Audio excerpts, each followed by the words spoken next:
We're live. We're live. Oh. From the Talentry Studio. Oh my. Oh my. Who goes there?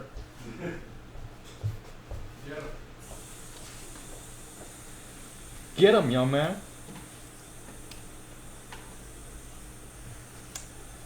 Yeah. How's the audio working for you guys? Can you guys hear me okay? Is there not a lot of noise, or is it generally okay? Let me find and click on that Facebook Live button really, really hard.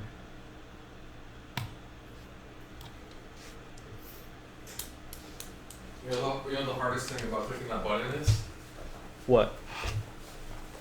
What is it, John? The moment after you click, because then you just go through withdrawal because you have to wait like another week. What? Oh, another week for another stream? Well, you have to wait till you have to click it again, because I click it on Thursday. Oh, right. And I have to wait another week. No. I usually click for you. You Oh, don't that's even get true. to- Oh, shit. You don't even get to click it. I don't even know what it's I like. click that button twice Frank's a week. living the dream. Man. Jesus Christ, you know? Sometimes that's why I love Thursday stream so much. I get all the enjoyment without having to do any of the work. Yeah. Cool. There's like audio coming from my thing. I need to mute this. I always forget. Okay. Let's look at the The Twitch chat, microphone's 'cause called Yeti. Are you kidding? What is Yeti? It's a snow monster. Oh. That's great. Man, I went to the Disney Animal Kingdom. They have this ride, Adventure Mountain, I think. Wow. Fuck, it's crazy. You literally fly up there. I'm not spoiling this for anybody, right? Fly up the mountain? Yeah, you like fly up the How mountain. do you spoil rides? I don't know. It's Like, not like if a I tell movie. you what jumps out at you, you're probably not gonna be like, "Fuck, should I still do that?" Oh. I already know what happens though. But seriously, if you're going to Disney, you're probably already going there to the Adventure Mountain, anyways. So I'm gonna look at the chat. What am I doing? Basically, if you ever go on an adventure, you want to go to Adventure Mountain. That's where all the legends are born. Oh, They're not. I just really want to look at the chat because I missed everything that you just said, guys. Because I'm just barely logging in like right now to my Twitch. Wow. Holy fail. Okay, let me check mine. Mine's been on. Okay. Good. They say that you should quit. Oh shit, I closed. Yeah. What a Never tragedy. mind.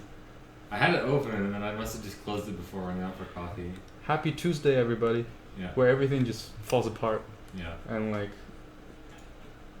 we don't know how to fix it from this point. Okay, whatever. So, It's all good. They probably had nothing good to say anyway, the usual. Oh. Yeah. See? See what happened there? So much troll. Johnny Hall versus the chat, so part much 1. salt. Johnny Hall versus the chat. Yeah. All right. Well,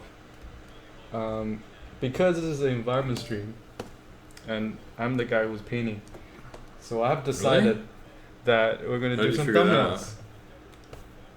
And I just decided that just Nice. Okay, let's see who's in chat here. There is a scrub here, a scrub there, a few more scrubs over here. A lot of scrubs. Bunch of scrubs everywhere. Yeah. Yeah. Something is still making the sound. Oh, that's my That's your, laptop. yeah. Okay. Hey Desiree. What's up? Hey Jin, Belliner, Pixel Plague, Adam, Osmed. Yeah, well it's 10 degrees here, and its temperature's dropping, so get wrecked. What's get wrecked? Um, Like we're colder? Yeah, because Jin was saying it's too hot where he is. Oh my god. Get I out know. of here. Get out. Now.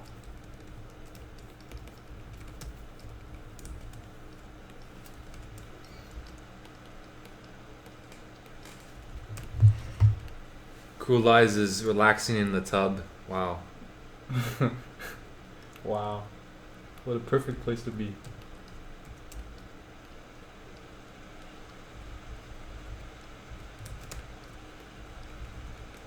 Trying to Pixel Plague says, warm "My up name my- is Lovelicious Desire. Get it right, Scrubbos."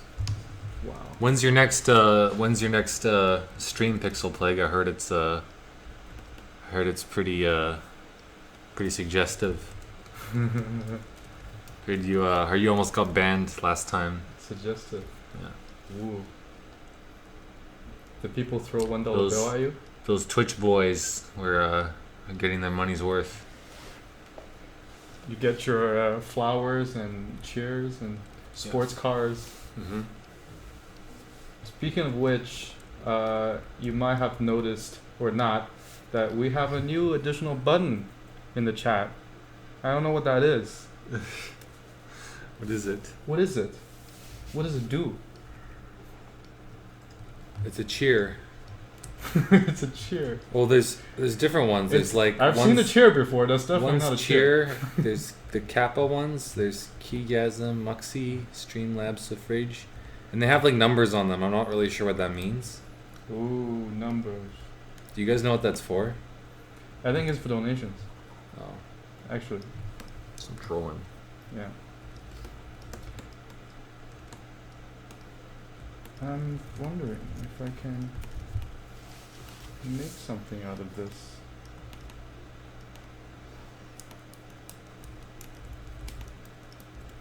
This is really just to warm up, because I'm not really painting anything. Hmm. Oh yeah, Johnny, what's your topic for today? Today is we're gonna talk about how to lose all your friends. So this is what I do. I let Johnny pick the topic And on air. and also how to never improve at drawing, because fuck, those digital drawers. We draw real stuff on paper.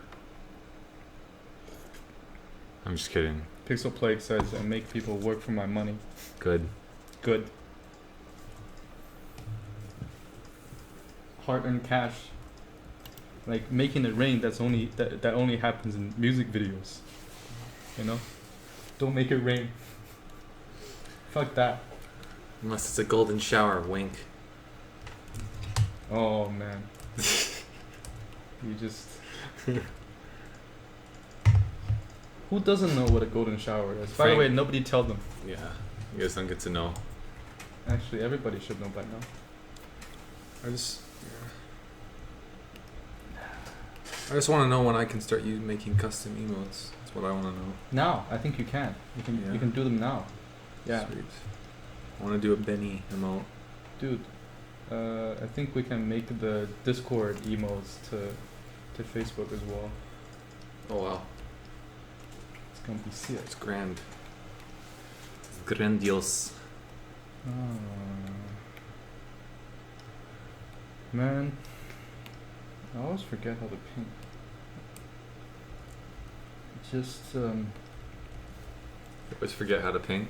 yeah, I just It's I've been doing theme park work, and now I come back to do environments. I'm like so rigid. You just gotta feel a little more pain in their painting. Oh my god, just stop it with the bad ones, you know? maybe think of 10 There's and never then, gonna and then be do a good one. man. Okay? That's the point. Like, It's like you're there trying to paint, and then you're like, oh my god, that was so bad, and then your painting's ruined. That's my goal. I'm pretty ambitious, Frank is like, oh, I just want to wait, I want to get I good don't at think- drawing, and I want to be successful seen- artist. And me, I'm like, I'm gonna make sure Frank never becomes good I've by seen trolling him with ambitious bad people. puns. You're not. That's not No, it's- ambitious thinking. You don't know. That's destructive thinking. It's destructive ambition. I don't even know what that is. It's not even ego. It's like anti-ego. It's like some bullshit that you develop in comic book as this kind of like pseudo villain that's not really a villain, but you have to fight against it anyways. Yeah. See. Like some psychological shit. that Exactly. you're cooking up because it annoys everybody. And by the time we finish the stream, everybody's gonna be like, "What's that thing that Johnny just said that really bothered me Yeah. 2 hours ago?" And then they'll just leave for like And there'll be a new one. this internal kind of subconscious sadness. I get really stressed out because of you, Johnny. Cool. But I have to do, like, you guys deal with him about 3 hours a week at most. I have to deal with Johnny like every day, so I'm not so sure. Osmond's funny. He's like, Frank, why are you so serious? Are you trolling? So confused. It's gonna be okay, Osmond. Maybe you'll eventually learn to tell. Yeah. My painting. There should be Saturday streams. I'm actually thinking of doing gameplay on Saturdays. I'm just trying to figure out a good game to start playing. It's probably gonna be Nier or Resident Evil or Outlast or Oh fuck! Please let it be Nier, because I want to look at that ass. yeah. Because it's some digital pixel ass. But I wanna play like a troll though. I don't wanna like play the game seriously. If you're gonna make her self-destruct every 30 seconds, I'm gonna just like close the stream on you. Okay. I'm gonna hit that button that says stop. And make you stop. Wow. Drive by Uppercut says I thought you only played Minecraft. Thanks. Fucking guy. No, he only plays Dota.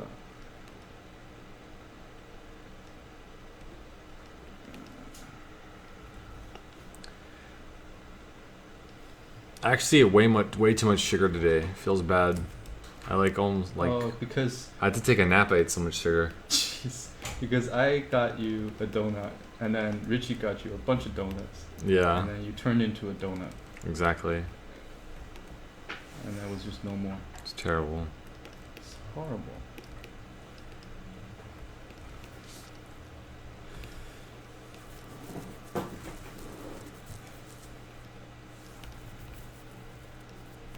Really, really horrible. Oh, you know what I want to play? I want to play that new Steam game where it's kind of like inside, but it's like horror, and you're like this little thing that runs through this haunted house. What? Oh, I'll show you some other time. I forgot what it's called. It looks really fun though. What are they talking about? Let's see Frank wreck Johnny in StarCraft. Oh. I never played StarCraft. I could wreck you, but that doesn't mean I'm good. Oh yeah, I've never played. I used to play a lot of RTS though. Man, when StarCraft 2 first came out, I played so much. Yeah? Did you ever get on Battlefield Middle Earth? That game was the shit. No. Unfortunately. That was like the first game with like proper trample effects. Like you could run your troll, you know, through like an army of people and he would like knock them over. And then when you could make him pick up a tree and then he'd swing the tree and knock like battalions flying. Yeah. It was so cool. I heard about that. But it's okay. I don't know about this building. I think I'm like, my warm up is done. I can't get through to a simple stage. All right, next one. How warm are you right now? What'd you say? On a scale of 1 to 10. Probably a 4 because like I start keep going. start rating that on everything. Like how's life? Maybe a 4. You know. How's that painting you're working out? I don't know, like a 4. Would you say your life's a 4 right now? Sometimes I really want to say that, but I think I'm like an 8. I think people are gonna give me salt, so fuck. I'm just not gonna say. I had a lot of sugar today, so I'm at least an 8. That's all I'm good for anyway. Eating sugar. What about people in the chat? How would you rate your life right now? Is it a 4? Is it a 4? Probably all 4s. It's I probably know. not. Pixel Plague is probably like a 2. Why? What happened? Well, because she changed her name to what was it? Who was the Johnny troll? Changed her name to Lovelicious Desire. So yeah, it's probably a 2. Lovelicious Desires? Ted says 10 out of 10. Haha. It just means you can't get any happier. It's not actually a good thing, Ted.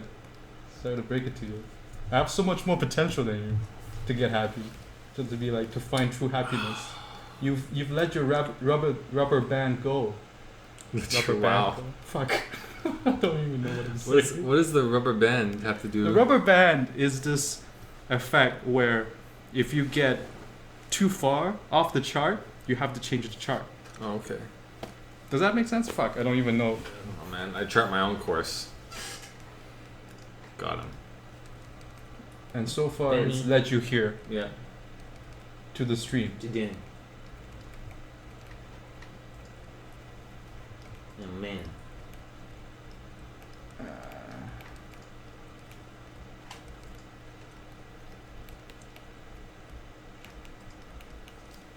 Just have to stare down the cat here and there, make sure he knows what's up.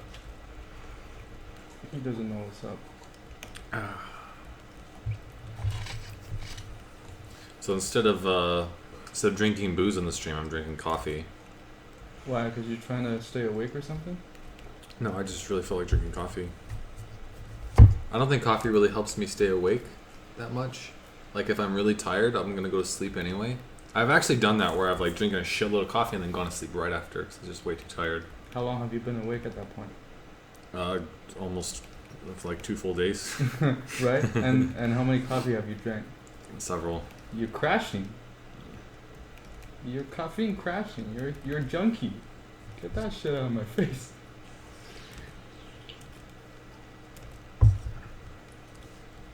But yeah, it's not so good to drink a lot of coffee a day. Like drinking a considerable amount is, diminishing return. You eventually get, Yeah. no effect from drinking more.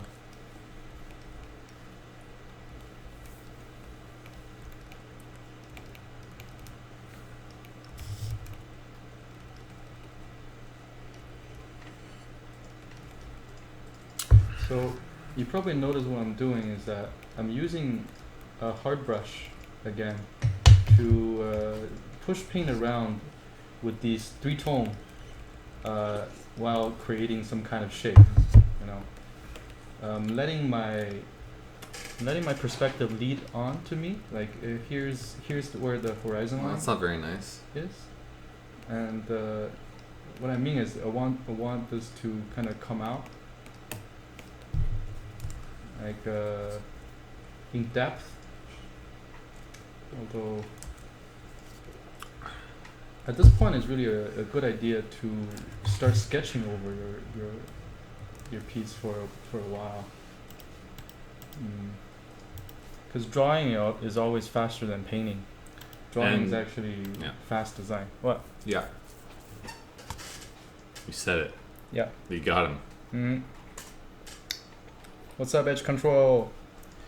Yo, Edge boys. Every time Edge Control comes in, we're just gonna have to call them out on it. Yeah. What's up? Edge Control's here, guys. Go to Edge Control. Go to Edge Control. So for those of you probably already know, you hear us say it so many times, but Edge Control is this seminar type of show that 6 artists are gonna do their lessons, their demos for everybody to learn from, and then we're just gonna party. Edge Control is actually a party, so you should go. Of course it is.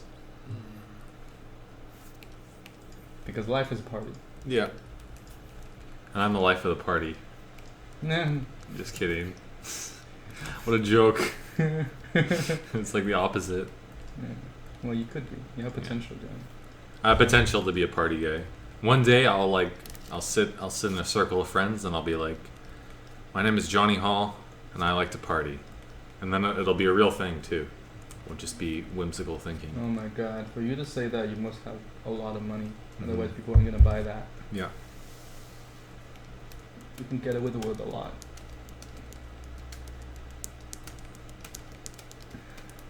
Alright, I'm doing that thing that I told my student not to do. I'm noodling on the small details. Fuck it. Don't do it. Are those gray streaks you have coming through the buildings? Are those clouds? Those are streets, man. Oh, that's cool. Have you seen what I was doing before with like the sci-fi city streets shit? Maybe. Yeah, I imagine these like highways. Yeah. Well, it's my way or the highway, Frank. So you better decide what. Ah, jeez. He's about had it. You know, it was kind of accidental, but I think I'm gonna merge the two sides of these Wow. pieces. But that's actually a game I'd love to play it. Pixel Plague. Pixel Plague says I should play a game called Hateful Boyfriend. Sounds amazing. Yeah, I think you have the what's made of to Yeah. be a That's why I don't date anymore. what was that called? Terrible boyfriend? I don't know. I don't know. No idea. Edge control. I don't think Vape Nash is a thing. I think you mean Vape Nash.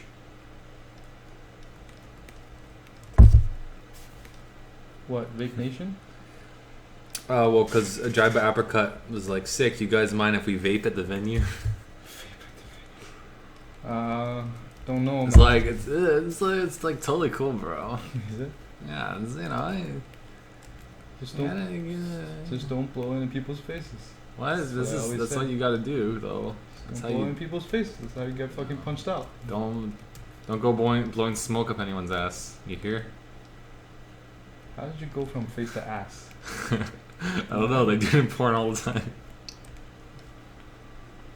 Oh right, yeah, because this way. You can't do it the other way, right? I don't know. You can go back and forth multiple okay, times. Okay, Johnny. Okay. Have you seen that that Batman parody by College Humor? Yeah. Yeah, it's amazing. Was that what it's talking about? Well, he's like says like the different things that like he did with her, and then he's like in that order. Yeah, I remember that. It's good. It's good shit.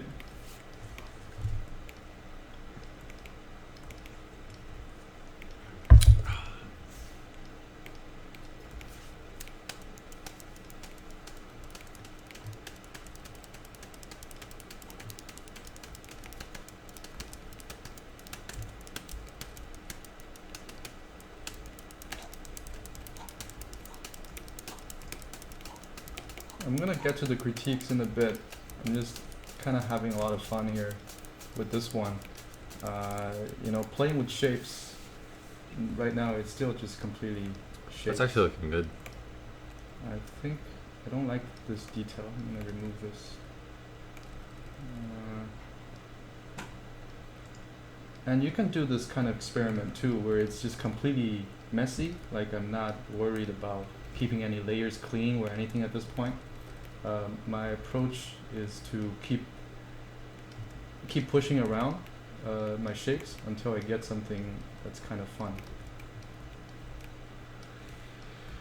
It's a little funny, this feeling inside.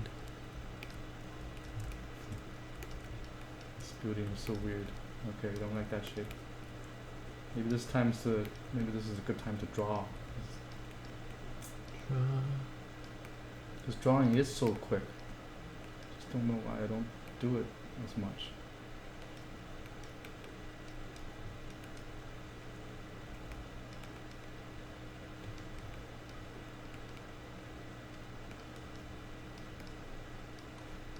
So always explore with your techniques. Don't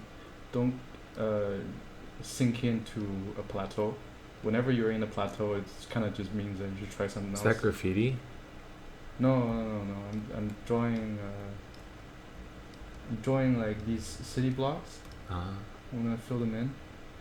I don't know what's the lighting gonna look like, but like a series of buildings that come out this way. Oh.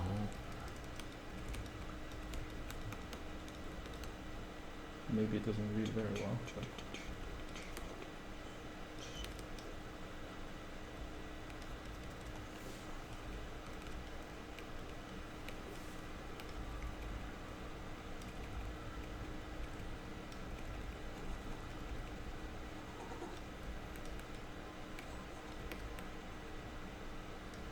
painting over my smaller shapes feels good too, because you're deleting parts that shouldn't, that's just kind of not working, and you're kind of just redoing it. And each time you redo it, you still retain what it looked like before. Yeah. So you're actually trying to start over by making it better each time you do something like that. So we repaint a huge part of all of our sketches because of that. It's just sometimes it turn out better if we try it again. If it doesn't, try it again. Over and over again.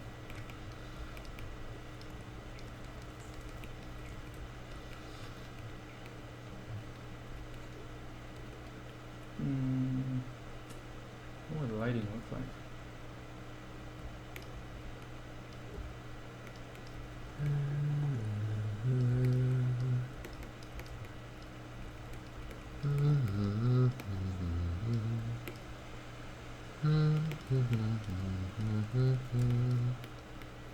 How's the chat doing? Chat's doing good. Osmod's being weird as usual. We can always count on Asma.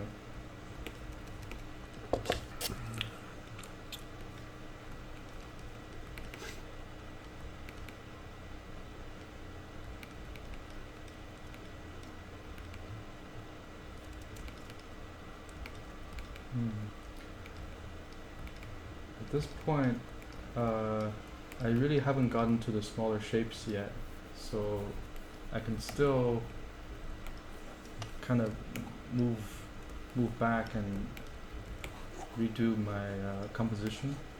I can take away everything else that I'm not working on, and just make this one a shot. Whoosh.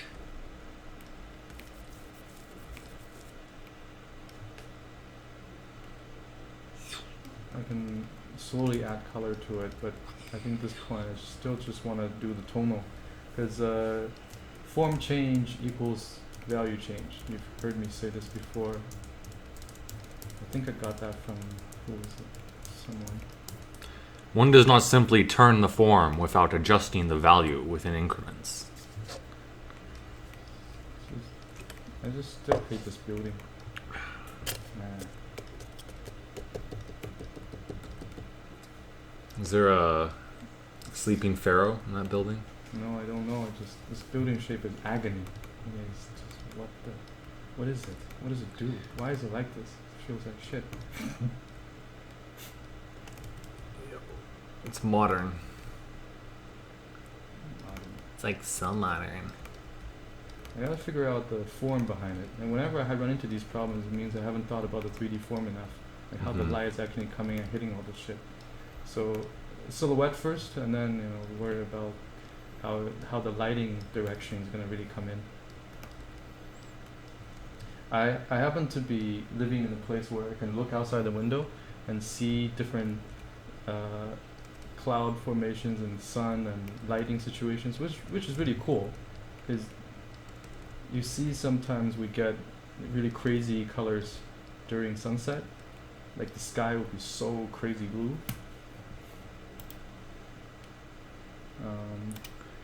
The sky is beautiful, but it's brighter on my laptop screen.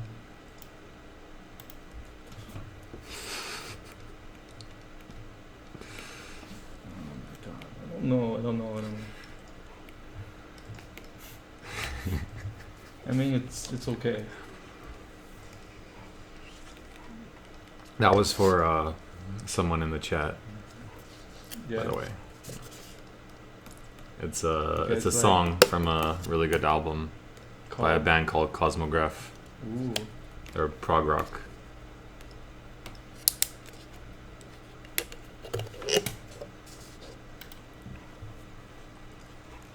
I think I can make a new layer on top.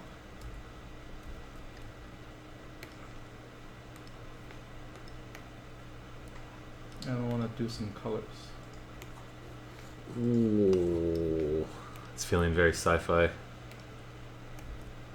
For some reason, that teal always makes me feel sci-fi. And I should use kind of value color shifting a little bit cooler into the blues, and I'm gonna try to add a little bit of wash on the shadows.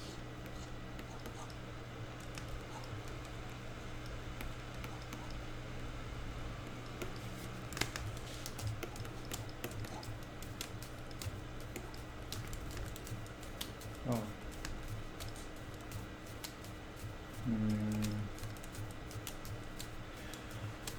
Gotta get my layers working. I don't think they can see my full Photoshop, right? Like my layer panel here. No. Why is that? What if I do this? 'Cause sometimes I'll be playing around with layers and nothing is happening.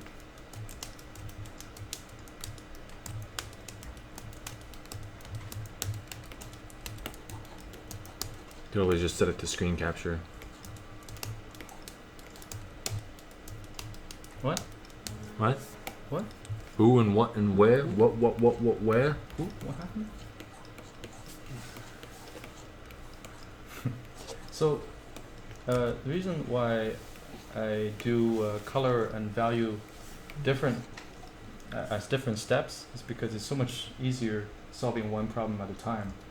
I don't need my brain to be a supercomputer and to solve like 10 different threads at the same time, because that's really taxing and I make mistakes because I only have a human brain. The moment that AI start painting computers images and all this stuff for us, we wouldn't need us. We wouldn't need any brains. So like until that day come, we still got to do this the hard way, which is use your brain as a render engine.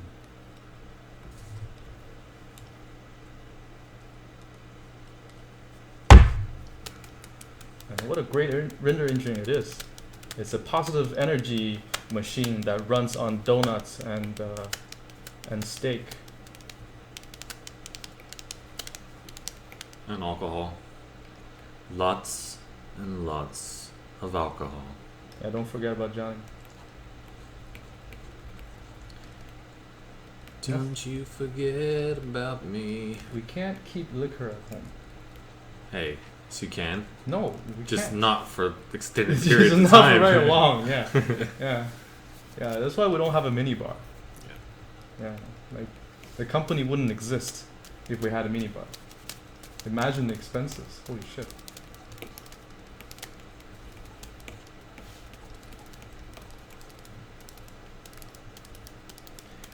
Wow, these colors look so childish.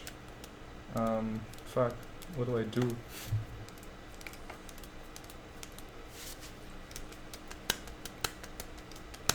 I guess I can go for a split complementary and add some orange into it. But how would I know where?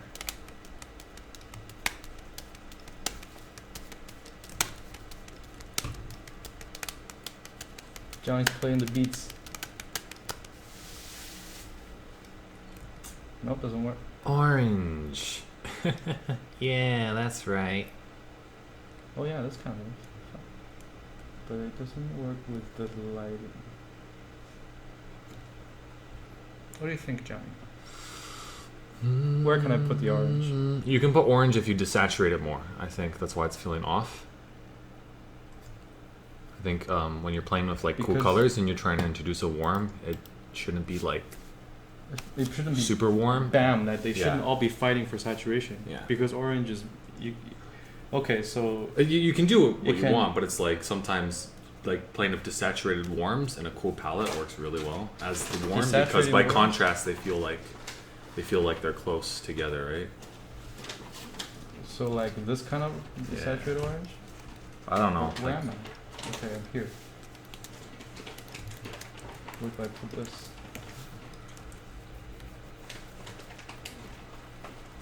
yeah. So cool sky sounds really. The cool light from the sky doesn't really. Maybe I should do something about this.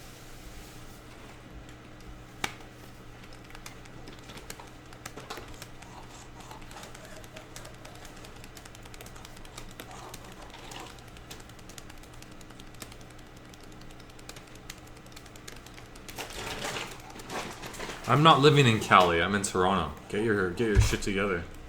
What's in Cali? They're asking if art dads are in Cali. I'm the only art dad, and I'm in Toronto. Who's art dad? Me. How are you an art dad? I don't know. Barry Lyndon said I'm art dad. Said hi Frank Hong and art dad. Johnny's like art kid. Oh, shit. Actually, that pink is gonna look gorgeous in there. Right? I'm gonna try. Fuck. And give me some hot pink. Get some sci-fi vibes, man. Get some hot pink in here. But what are you gonna use pink for? That's the question. What about like Make some shapes. like sunrise back here? What about like cloud shapes? Les poissons, les poissons. What the You ever seen Little Mermaid? yes, but Yeah. I don't remember that. It's the chef when he's like cooking. What? Oh my god, look at that delicious pink. It's so juicy. Fuck.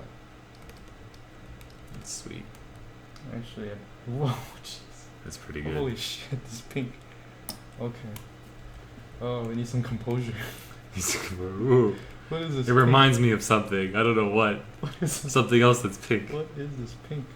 Hey, hang on. I got something better for you guys. If I open this gap down here and make it like pink down here too. Ooh. Jeez. It's a pink gap. What? Oh, you're reflecting that? No. I'm making this street open. Oh, it's like a sky street. Yeah. Oh man, that's so cool. Yeah. Why not? Right. Yeah, this got like way better now. I didn't even realize that. I'm an idiot. I mean, it wasn't good before, right? Jen, I don't do Gordon Ramsay impressions. What's Gordon Ramsay impression? It's pretty much just yell at people and call them fucking idiots. Yeah.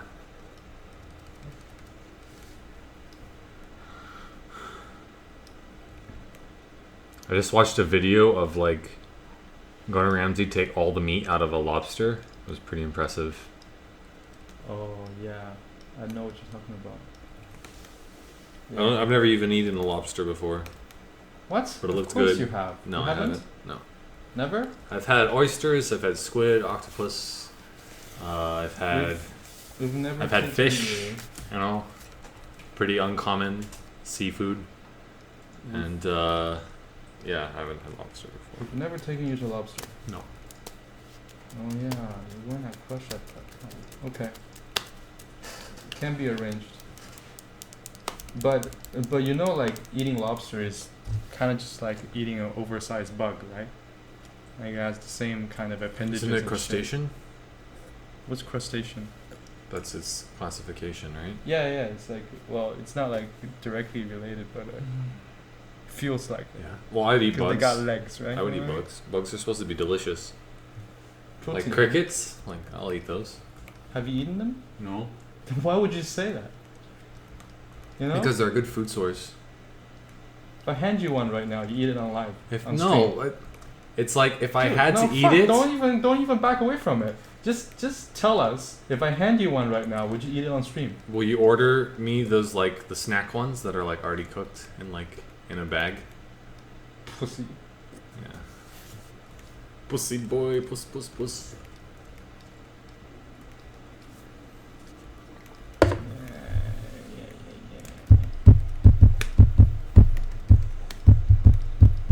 It's okay, Johnny. Barry, there's equivalents of artists that are like Gordon Ramsay, and they don't last very long. Like what This does isn't that cooking. mean? Like that shit doesn't usually fly for too long. Like Oh no! Like I'm sure there's. Come on! I mean, this is a big industry. You can't Artists- speak for everybody. oh no, I'm just saying like I don't really know of any, and if you hear of them, like people that are assholes in the arts industry, they lose popularity pretty quick. Dude, I'm sure there are people that are assholes. I don't really. That just doesn't give a fuck. Yeah, but not like people that yell at other people like Gordon Ramsay does. Oh. You know, like that level of like That's like what people that aren't artists do to artists. Yo, but Gordon. Like you can have art directors sometimes in studios that like do that kind of stuff. Like I know people that actually have worked under people that are like that, but those people aren't actually like artists. They'll just be like producers or executives and stuff like that. Project managers. Yeah. I have a special love for project managers because they always get stuff done. And I've been yelled at by a lot of them, which makes me want to hire one right now because we'll get a lot more productivity if somebody's yelling at me, I guarantee you. Why is it like that? Jeez, I don't know. Some mysteries of life we'll never find out. Yeah. And some we will. Some we will. On the brink of death. Oh, that's too late. You know, imagine like you just discover the secret to life. Yeah. Like you just suddenly unlocked like console command or some shit. No, I never thought to do this. Oh my god, my whole life has been, and then Well, that's why you die. and then that's it. Because you know how we think like there's events and circumstances that lead up to death. That's actually an illusion based on like our perception of reality. Death is actually when you gain understanding and then you die. Dude, it's an art stream. But I don't think this philosophical bullshit is really gonna fly. what? Did it fly more in this stream than like others? Would it? Yeah. Is the chat like with you? No, this is just a theory that I thought to use for like a story at one point. Uh-huh. Where like everything we see and do isn't actually the things that are happening. They're just like illusions, like our perception of reality, which is kind of true in some ways. But like then VR, I thought like, what if it was set up so that like when you actually die, instead of it's not because oh, I got hit by a car or I got like whatever. It's you were like about to discover something, and then it was like, okay, like the program you were in was but I'm sure people have that reason. People maybe someone's died for that reason. And there's no way for us to know. Yeah. But I think a lot of people just die for stupid reasons. Yeah. Right. But I thought that would be kind of a cool thing to like. I don't think every death is sacred. I think some deaths are sacred. I don't think every death is sacred. I don't think it is. I just had an idea. You just thought about it. Well, because in terms of like storytelling and fantasy and like sci-fi, everything's up for grabs, Yeah, that's pretty much the realm we're talking about, right? Nobody's talking about real life yet. Hey, Ben. But I found a fluff. There's no one that's like life is a simulation. This isn't real. Can you tilt the screen down a little? No. But no, that one. Oh, sneaky, that's fine. Just get a little bit of that Ben. Cat stream. Alright. You know what? Took too long on this. I'm gonna keep going. Why are you so handsome, young man? Why are you so handsome?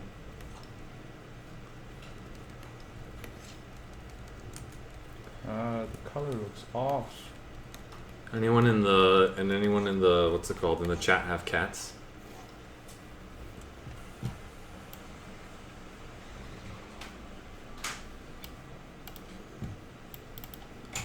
Oh, Barry, when you came into the stream before, Frank was in Vancouver. That's why he wasn't around. Oh, yeah, I was in Vancouver. Barry's a new follower. Barry.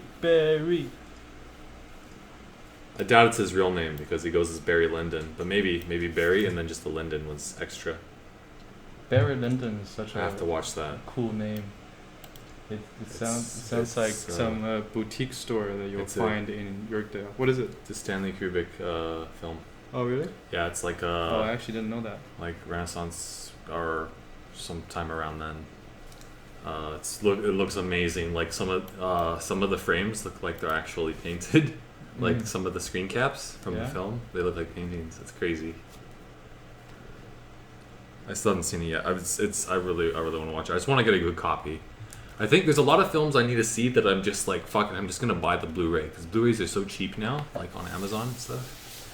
You can rent Blu-ray now. Yeah. Can't you? Well, I might as well just buy it. Like I haven't seen Alien yet, and I was thinking of just buying the Blu-ray on Amazon. It's like $8 or something. Why don't you do that? I think I will. do that. I'll have to see that. What do you think of the new Alien trailer? Oh, I haven't seen it actually. I've been saving. It looks juicy. Yeah. Yeah.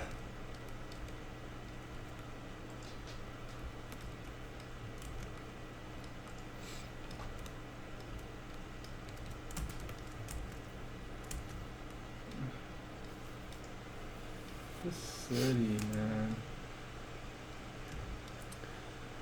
Billiner has tarantulas and scorpions. So edgy. Oh, Well, really? that's cool, man. That's really cool. Yeah. I like tarantulas. You get to keep the skin that they shed, right? Wow, apparently Pixel Plague is saying Barry Lyndon only used natural light in the film. Oh, That's wow. crazy. Wow. Hey, Black Wrestler. Cool Eyes says, makes me feel warm and fuzzy like when we used to climb the rope in gym class. Were you wearing a mini skirt in gym class? Okay, fuck. I'm not gonna. Not gonna save you from that one. I'm trolling too hard. Trolling way too hard. Like this pink. Yeah. Pinking too hard.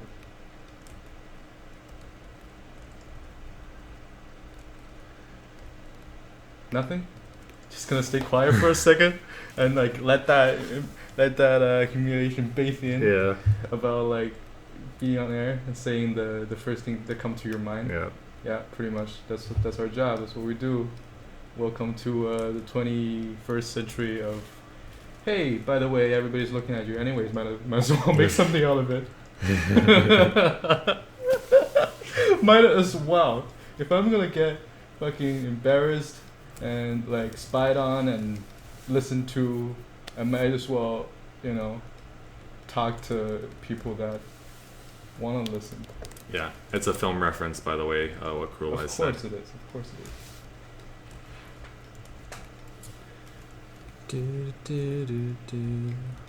What Benny. is going on, man? This week seems more productive than last week because I said so, and I feel good about it. I don't know. I think I've been going on about how art is just a mind game. I think I'm getting better at that game. I think the thing is, when I'm in a good mood, you ever notice that when you're in a good mood, your productivity kind of goes up without even, it's kind of like effortless.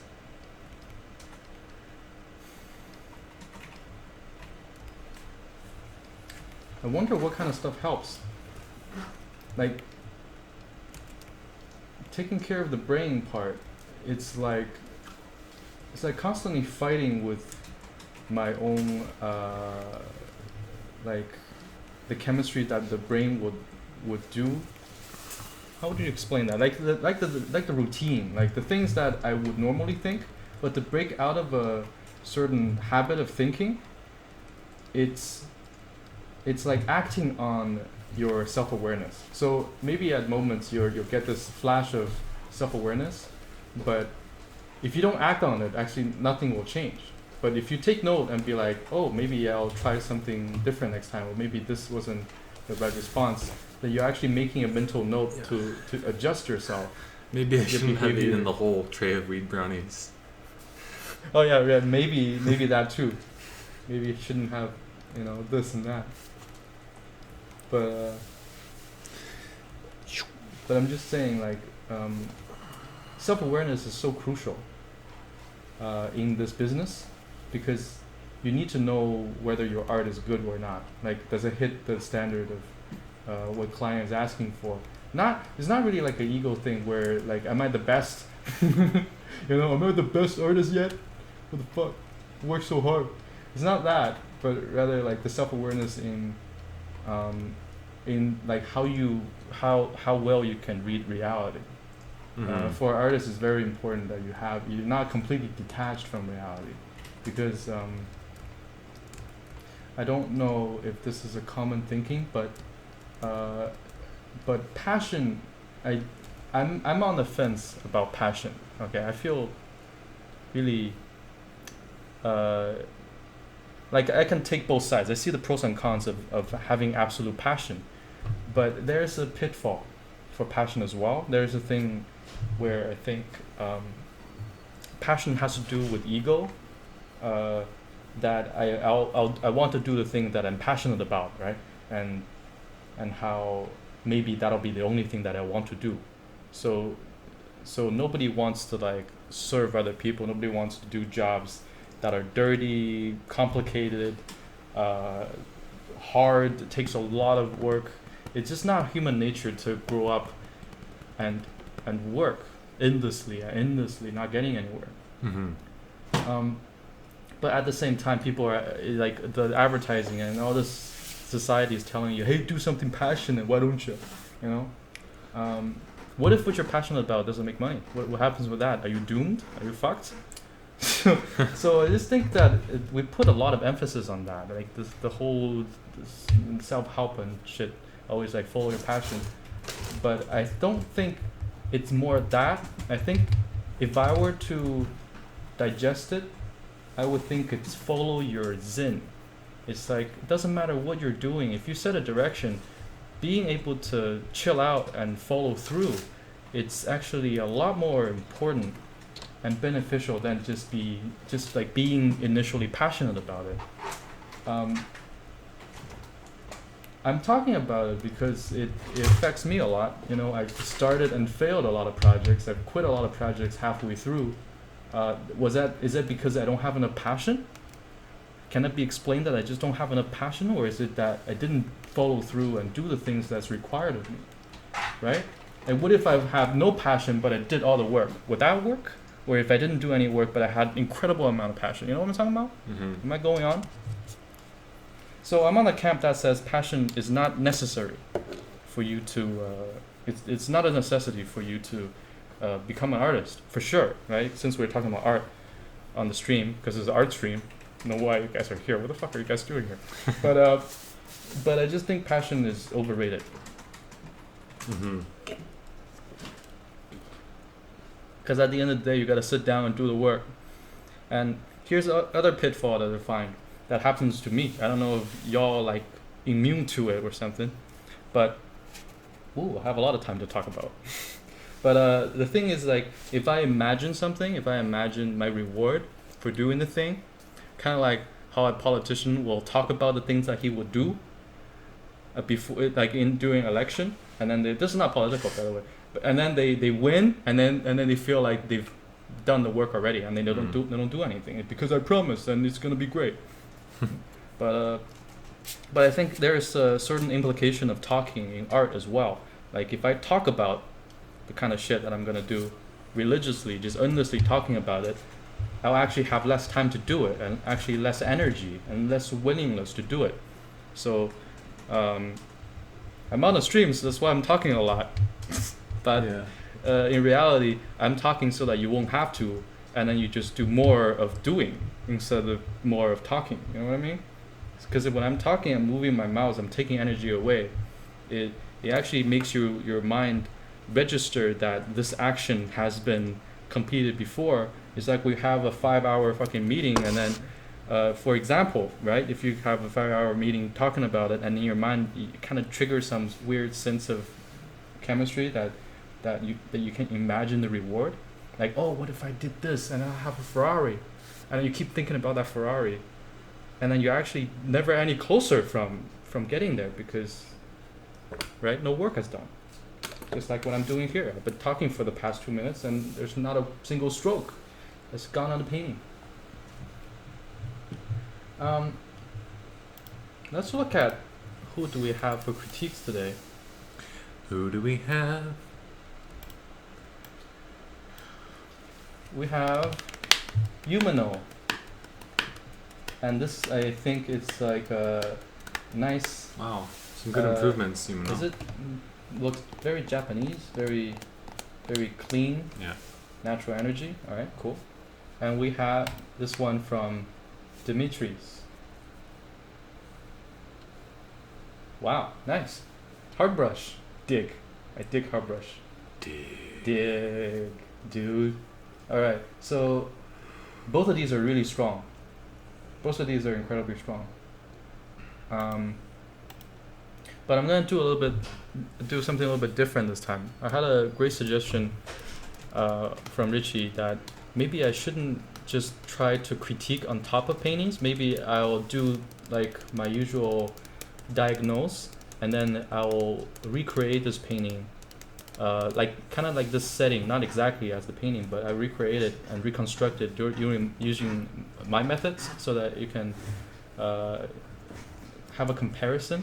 Because I think that will be more valuable if you see my process, even very roughly how I would start painting like this, like what's the thinking process, how to set up your canvas even, so that you actually gotta actually watch me through this process.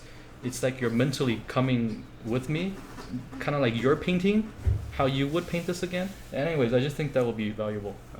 So we'll get started here. But first, let me take a big sip of this delicious tea. Jin's asking if you're going to do his painting from last week. Did I get a painting from Jin? Probably. I was looking for it. Jin, what did you send it? Probably on Talentry Facebook. Sometimes I forget. Benny. Sometimes I forget. But which one have I critiqued before?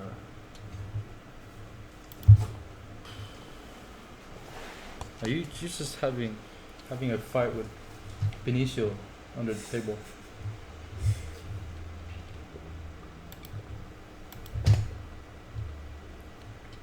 Okay, Jin, I'm gonna do yours last because I want to give Dimitri a shot here at a critique. So let's go.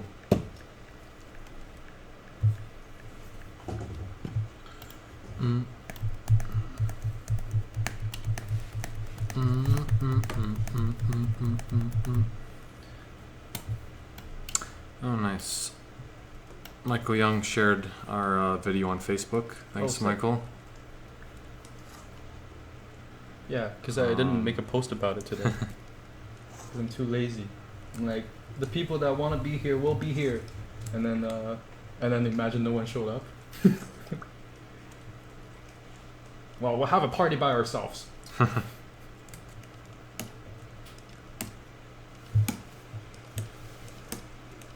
Come on, man. Come on. Come on.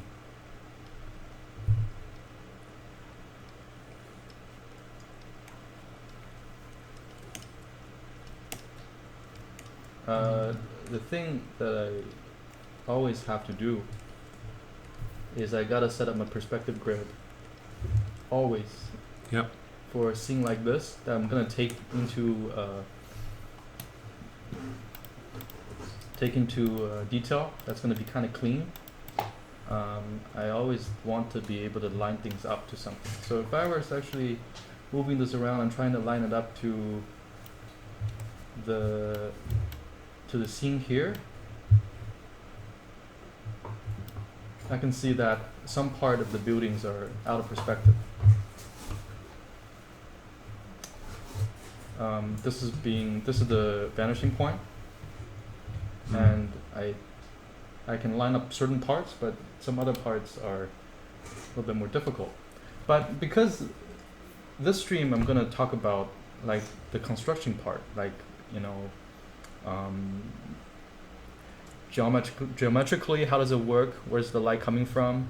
I think it's beneficial if I just kind of did a grayscale version and then try to do the same color. So let me try to do that. I think I'm just a little bit wordy right now. Yeah. Why am I so wordy?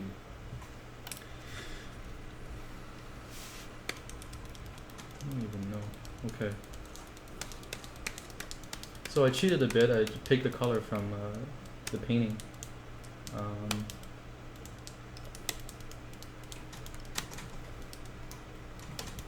But I think I'm gonna use the... What's your image size? small probably. Oh, not so That's not small. bad. Yeah, a lot of the ones I get in for character crits are like 700 pixels big. Well, they don't want you to steal the image. Yeah. Cause Johnny, you stealing. Hi, Brendan. What So- you doing? I figured the best way for me to demo this is actually to paint this geometrically. Like just break it down in very simple kind of geometry so that everybody can see the thinking process. I'm gonna name this building. Oh my god, trying to type on this keyboard while the screen is in the way is really fuck. It's B. Okay, I named it B. This layer is now B. And then so what's the sky? It's kind of like overcast. You know what overcast is? Like this type of thing. It's like I'm creating a skybox that's gonna have a bit of gradient. Wait, are you turning the scene into something modern day? No, I'm just geometrically doing it so that I can show people how I would set up the scene, Ah. right? So I would think it would get lighter toward the horizon, and then darker. I think this will be cool colors. I'm gonna get it down here. Something bluish. How's the chat doing? I'm doing good. Yeah? Yeah, apparently I'm trying to steal people's artwork now, Yeah. which is great. Yeah, Johnny steals artworks. Why would I start that? Why? That does not benefit me at all. Yeah. It's not like I work with you or anything. No, right? That would really mess things up.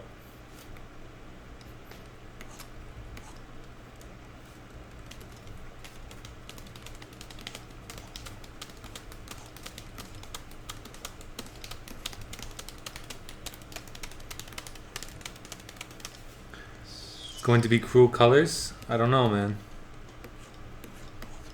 I don't know. So this will be my skybox for now, and I'm gonna get rid of that perspective in a bit. Before that, I have to paint the background, this mountain thing. You know, like the castle in the back. I'm just testing some values. This is obviously too dark. This is lighter, but it's not cool enough. Mm-hmm. This is looking pretty okay. Try one that's too saturated. What about this? Too dark. What about this? Yeah, alright. I can live with this. So you see, the value is quite sensitive. Even though I'm just making a base. But this is going to be treated kind of like the two-tone process. Once I get the shape, I'm gonna have to do a shadow pass as well.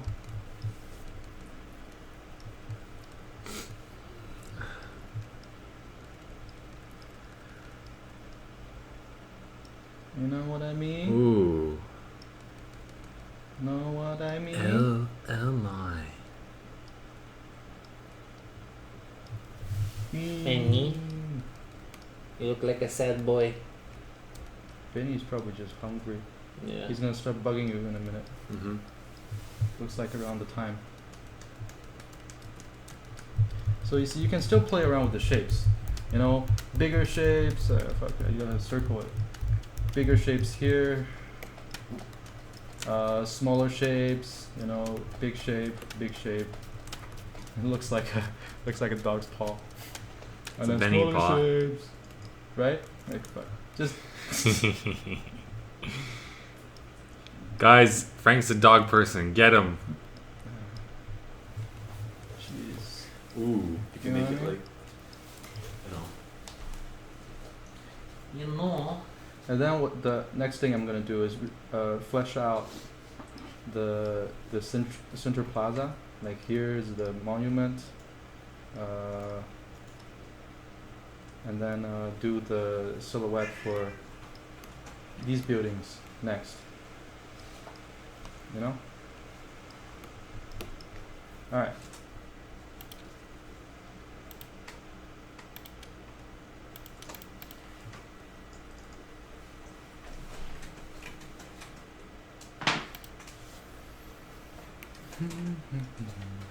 The overcast kind of lighting situation just mean that it will the light is very diffused. There's not gonna be a very clear shadow, not like the sun directly hitting your castle. That's gonna give you a very clear shadow. Yeah. But overcast it just means there's none of that. Instead you get like this overall haziness. Guys, I never played Nintendo 64, so I don't have any favorite games from there.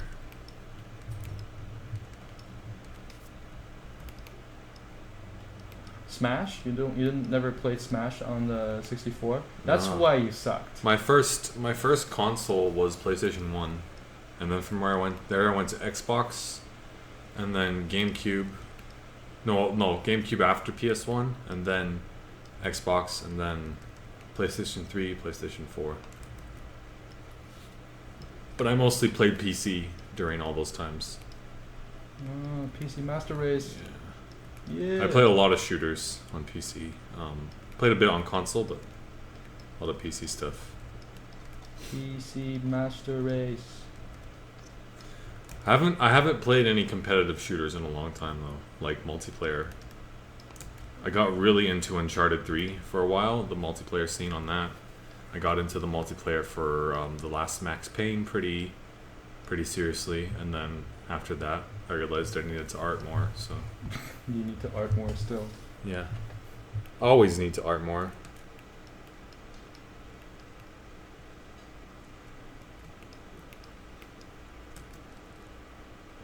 So, even though this is really rough, you can see my attempt to darken the shadow parts as a whole. Like, I'm not worried about the individual local colors of the buildings. They could have red ceilings, black walls, all that stuff. It doesn't matter until I have to go in and detail that specific part. This keeps my value separations clear, right? The atmospheric perspective means everything further away from us will get filtered by air. The natural color of air, which is your ambient color, your atmospheric color, is going to be, in this case, let's pick it here, somewhere in the blues. So it's a very cool environment. Kind of fits a overcast sky kind of setting where this is just going to be cool overall.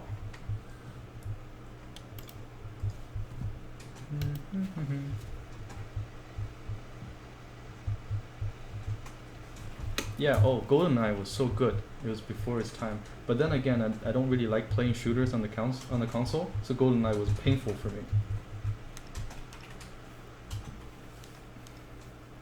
Like, the original Medal of Honor on the PS1 was such a weird experience because that's my first introduction to like consoles with shooting games.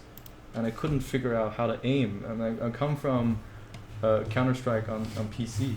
Like, how do you aim with a joystick? It's impossible. Of course, eventually, I'll get used to it. And stop complaining like a bitch.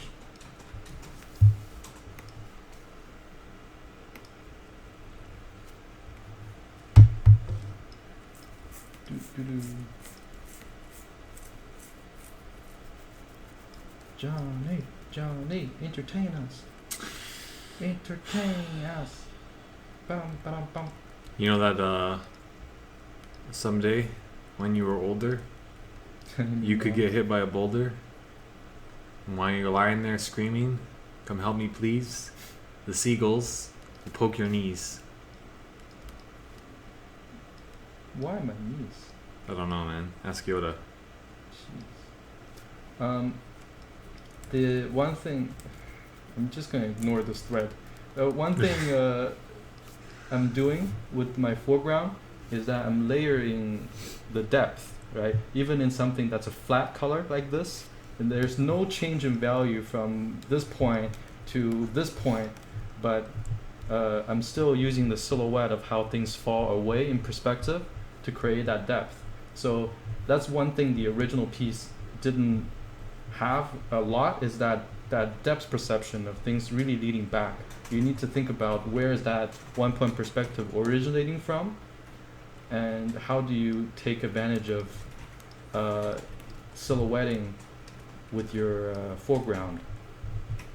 Because there's a lot of depth in here, like just the midground area.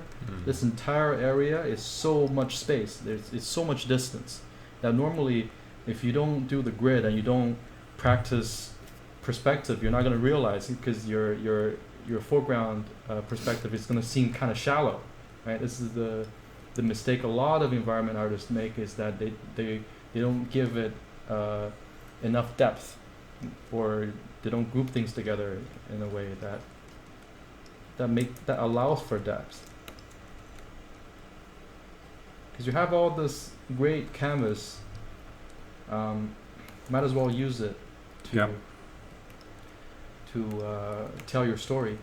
You have all this room, you know, because once you set the table, you can really make your focal point anywhere that you want, and have all the surrounding buildings kind of just fill that, what's the word called, your peripheral vision. Like you can make one thing that the people look at, say this is the thing, and then have everything else just be there to tell like the environment, the surrounding, the depth, the 3D space. But they don't need to be rendered, right? So in this case, the original, a problem I found is that these are so clean. These are incredibly clean on the facade and the walls, and they're very well rendered. But they're not the focal point. Because if I were to look for the most contrasty part that people will look at, let me turn off my grid for a second, is that these parts will capture attention. Here, here, here, here. And they have a lot of clean edges. Meanwhile, there's nothing in the back that's really going to pull your attention back here. Like there's a lot of great shapes, great silhouettes. Like here, this silhouette, if it was silhouetted more, it would probably pull attention, because smaller shapes, you know, they pull energy towards it. Yeah. But it as an overall eye direction thing, it's just kind of too distracting is the word. So exercise, I bring this up here, and I don't have a path to go, and it's kind of my eyes don't know where to look at first. Right? It needs to be really, really clean. So remember last week I was telling you about how a painting, making a good imagery, it's not about adding good show. So adding good show, cleaning things up rather, or adding good show on these buildings is actually not helping your cost very much, because you have bad show where areas that don't need to be looked at, but they don't really direct your attention anywhere either. This red is the only red, actually there's a bit of red there, is the only red in the picture, but they're not directing your attention anywhere. You know what I mean? So we can start by kind of going through the process of looking at eye direction to fix these problems. These are very small problems to fix, but you need to sort of look at film and study how people use contrast of bigger and smaller shapes, you know, light and shadow, the values, or in any kind of sharpness and blurry. Like there's a lot of contrast you can use that directs the viewer's eye. But the main thing is that you need to know where you want people to look at, right? If you want people to look at here, you will make the contrast here. I'm going to make the focal point. One is here, one is back in the castle, like here, and those two overlap. And I'm gonna make another point of contrast over here. Now, if you connect all these, you realize I've just drawn a deck. But But you know, having decided where I'm gonna do the focal point actually helps me make decisions based on exactly what to do, where to darken, where to make contrast, and all that good stuff. One of the first things is that I find what's the brightest color I can use for the sky.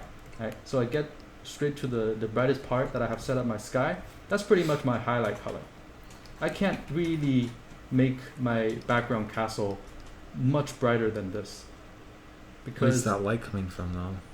I'm gonna open up some bits and pieces of the cloud. Or it could be also stuff that's off frame, I guess. Yeah, it could be like a gap here off frame, and it could be like coming down Can here. you- You know. Do you have The that? thing was diffuse light. Sorry, keep going. Do you have that that background castle on a separate layer? Yeah. Can you clipping mask it and then soft brush the light in from the top, so it's almost like Oh, I there's see like what the you mean, cloud shadow yeah. breaking that, but then the top is like, so there's like a little bit of a soft edge where the light meets shadow. Okay, I'm gonna do that in a second. But now, please pay attention to this part because the diffuse light, how it works is like imagine a big skybox that looks like this. That's like an area light. Is it an area light or no? It's like a plane of light that kind of look like this. If this was the studio light setting, then yes, this is the light situation that I'm trying to paint. Right, so I'm really dissecting this down for you. That it's gonna be a little bit easier to understand when you start doing it. So you can see my layer. I just made a clipping mask. Is it a clipping mask? Yeah. I guess it is. I keep like I don't actually know the best shortcut keys for making these things. So clipping mask is the thing I used on top of this layer. See where that castle is? Now because my top layer is clipped on the castle layer, I can paint within the layer and not move out of the silhouette. Oh boy. Oh boy. So I'm gonna pick this brightest part of the sky, and you're saying I should wash it down with Yeah. the gradient? But not like super gradient, but just like where the light meets shadow have a little bit of a soft edge, because it would be like a shadow cast from the cloud, and because it's at a distance, it would be a soft edge. Wait, you gotta have to walk Just- me through this. You would no, make the brush smaller, and Yeah. just paint the top area, yeah, and then work your way down. Yeah, but like keep it in a straight line, but just like think of yeah, like something like that, but not too soft, just like a little bit of a soft edge along, and then blow out the top. So almost like there's a cloud that's casting a shadow from here down. Oh, what? Okay, I see what you mean. You I can see keep what it you like mean. really graphic. Okay, I see what you mean. And maybe I should just do that with solid first, Yeah. and then blur it, right? Mhm. Because that's what I would actually do in that situation. So Yeah, even that actually, the hardening looks better.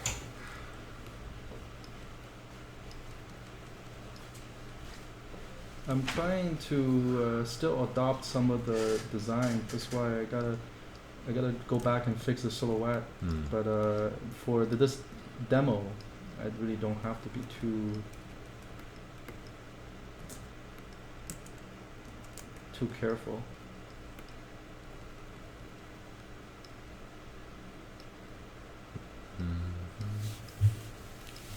Is this what Nice. you're talking about? Something like that, yeah. Maybe it doesn't extend to there. Maybe not. It just depends on like what kind of shape you wanna Yeah. have going. Because it's almost like you're thinking of taking like a big graphic shape and slapping it onto the castle Okay, now instead of Anyway, it looks good. now I'm gonna do the fun part, which is blurring edges, right? I'm just want to lean away from doing too much gradient because it's not a part of this demo. Like it doesn't require that to be successful. To have the castle read. It must be cat. But this is how you would overlap. How you would overlap shapes.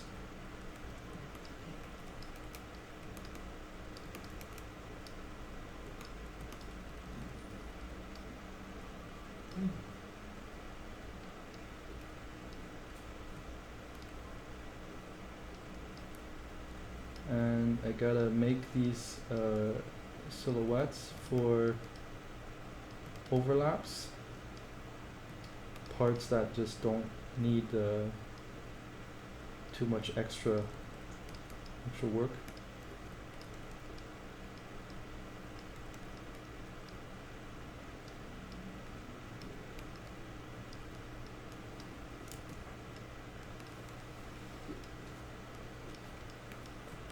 Doing a little bit of light on the bottom as well. Like that little gradient can bring out the focal point a little bit.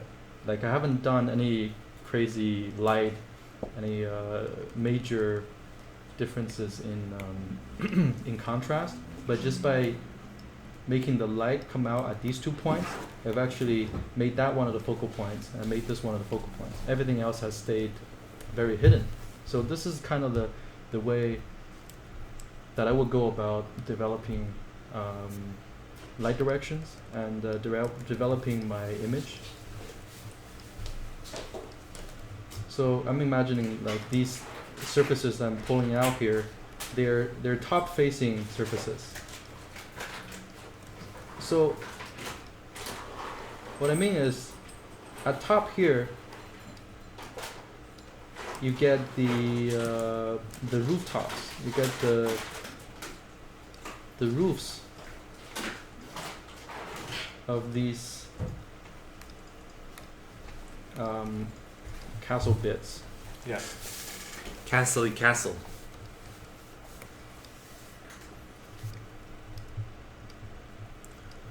And I can fix them up a little bit. It won't matter too much. Ooh. It's getting some Bloodborne vibes. Can fix these up.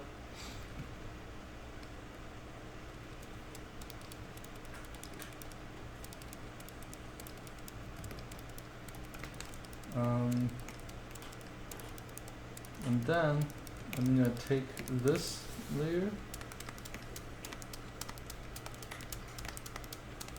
Now that's merged with the thing I paint on top. Make another cloaking mask and add some of the light that you had coming through the windows. Let's see if this color is in the blues. Maybe I can use the orange as a complementary. What if I do this? Too bright? Yeah, I'll brighten that a little bit later. So I can do something like this.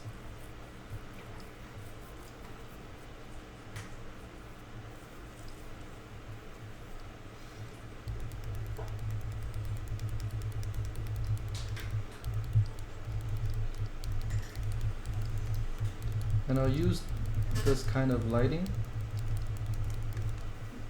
to depict my depth as well. So any kind of windows will kind of show up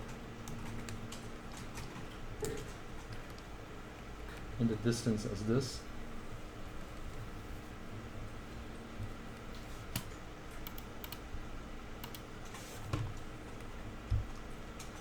And if I want people to look at the thing that's closer to us, what I have to do is just dot in some of these brighter lights. You know, maybe it looks like these are closer to the light source, to like the whatever is lantern, whatever inside the wall, inside the buildings, will make that a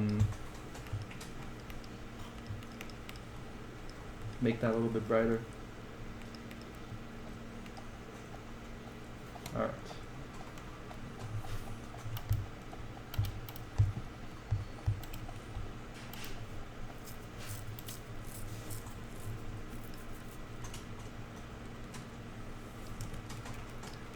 I probably won't do this one here, just because that's so close to the edge, and it's such a round shape that we don't have enough round shapes in the comp that if I do this here, this will pull too much attention. So I'll remove this one.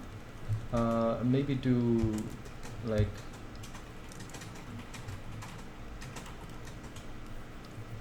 do like a window here or something, just so that in terms of direction, this goes here.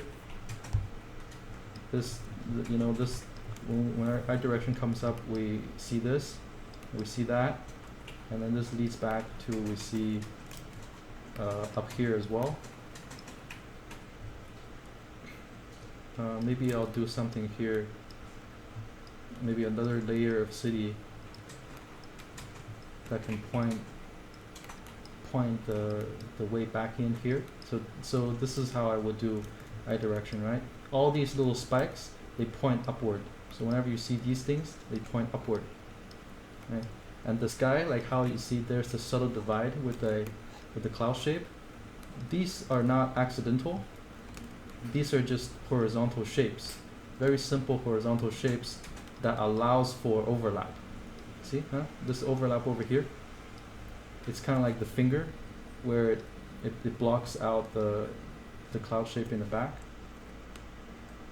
This is the kind of overlap that you would look for when you do composition.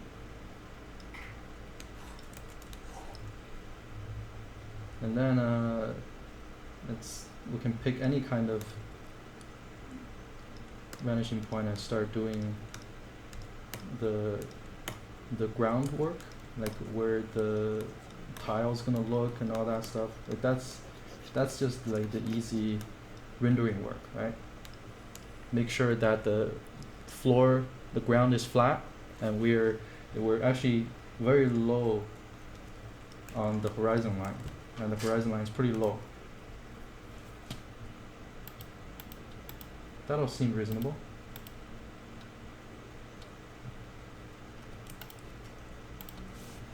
Now for the fun bits, I'm gonna grab Johnny's brush and open up some spots in the sky.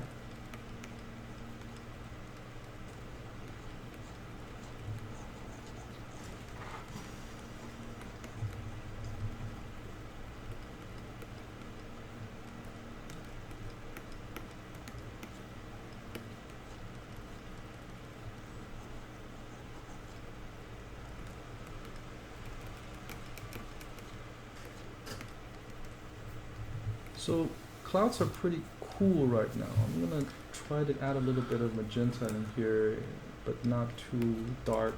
Careful, guys. He's gonna put in the magenta. You see, my decision making on color is very, very subtle. If I take this away, you wouldn't even notice there's any color in it, right? So here's a little bit of red throwing into the clouds. Everything is still cool colors. If you don't know what to do, throw red into the clouds. I'm not sure if that's good advice.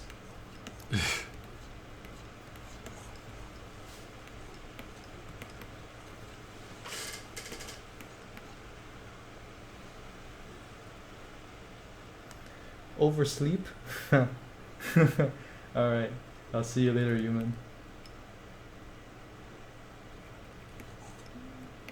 You need at least 2 4-hour sleep cycles, the REM sleep cycles. If you look at it that way, not getting enough sleep is very bad. Even if I work late, I kind of make sure that I get enough sleep that I don't REM have stands for resisting edge control momentarily. resist. You cannot resist. You cannot resist Resistance is futile. the resistance. What? I like those cloud shapes. It's looking dope. I really want to make a t-shirt that just says resistance across. That'd be pretty sick.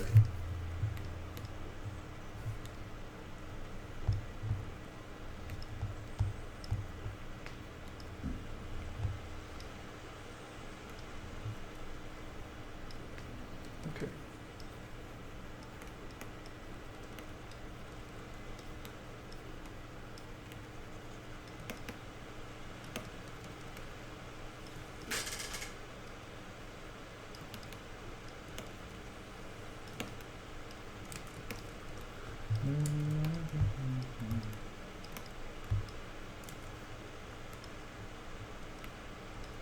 All right. So that's pretty much my process. It's not really a secret. Just block in, block in, block in, block in. Think about the geometry, think about the light. What's the light doing?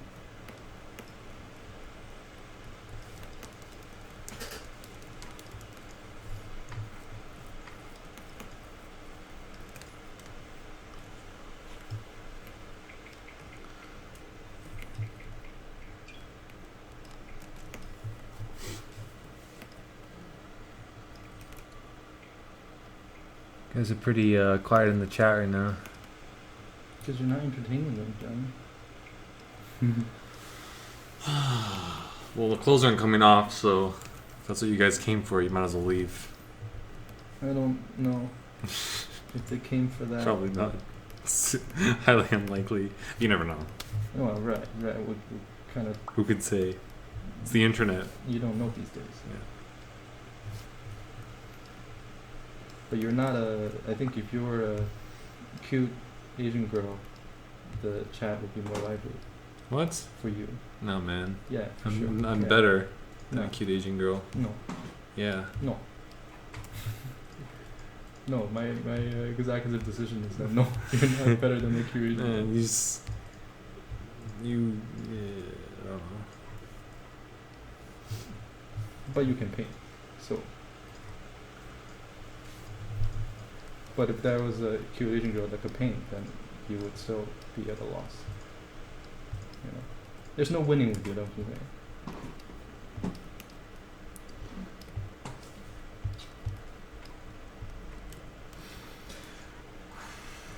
Right. Well, I think I'm getting to a good point here to kind of wrap this up.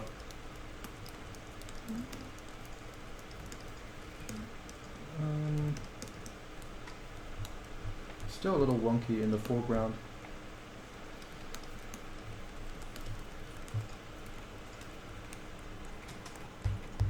Foreground's still a bit off. Maybe I should go back to the dot, because when in doubt, always go back to the dot to save your life. Yep. The hard brush. At this point, since my canvas is set up now, I can just paint over. Treat this as a complete flat image. And just change the silhouette, man. If I'm really designing, then I will actually sketch over what the setup I already have, because the hard part is the lighting, and the lighting is done. Now it's just time for fun, time for party. So the party I'm having is you get to render this out.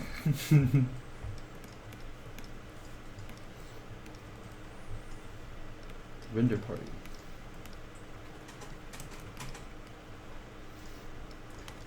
Okay, let me come back to the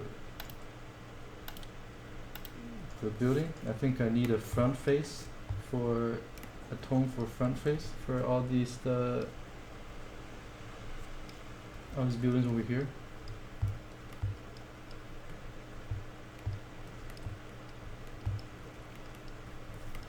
It wouldn't be too bright.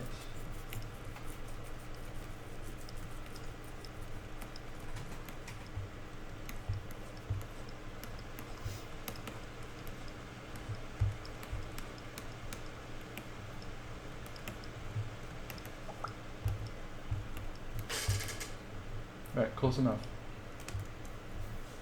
Last part, the street.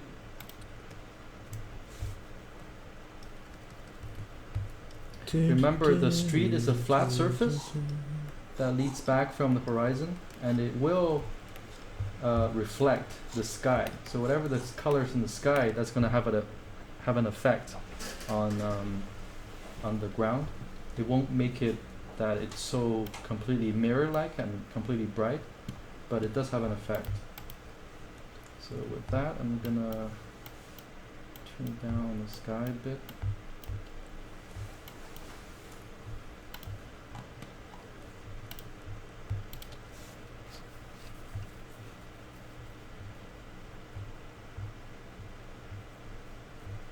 Oh yeah, Jim, you can eat food. I'm not saying you can't eat food. Why'd you be like, eating disorders and all that? You know, what's going on?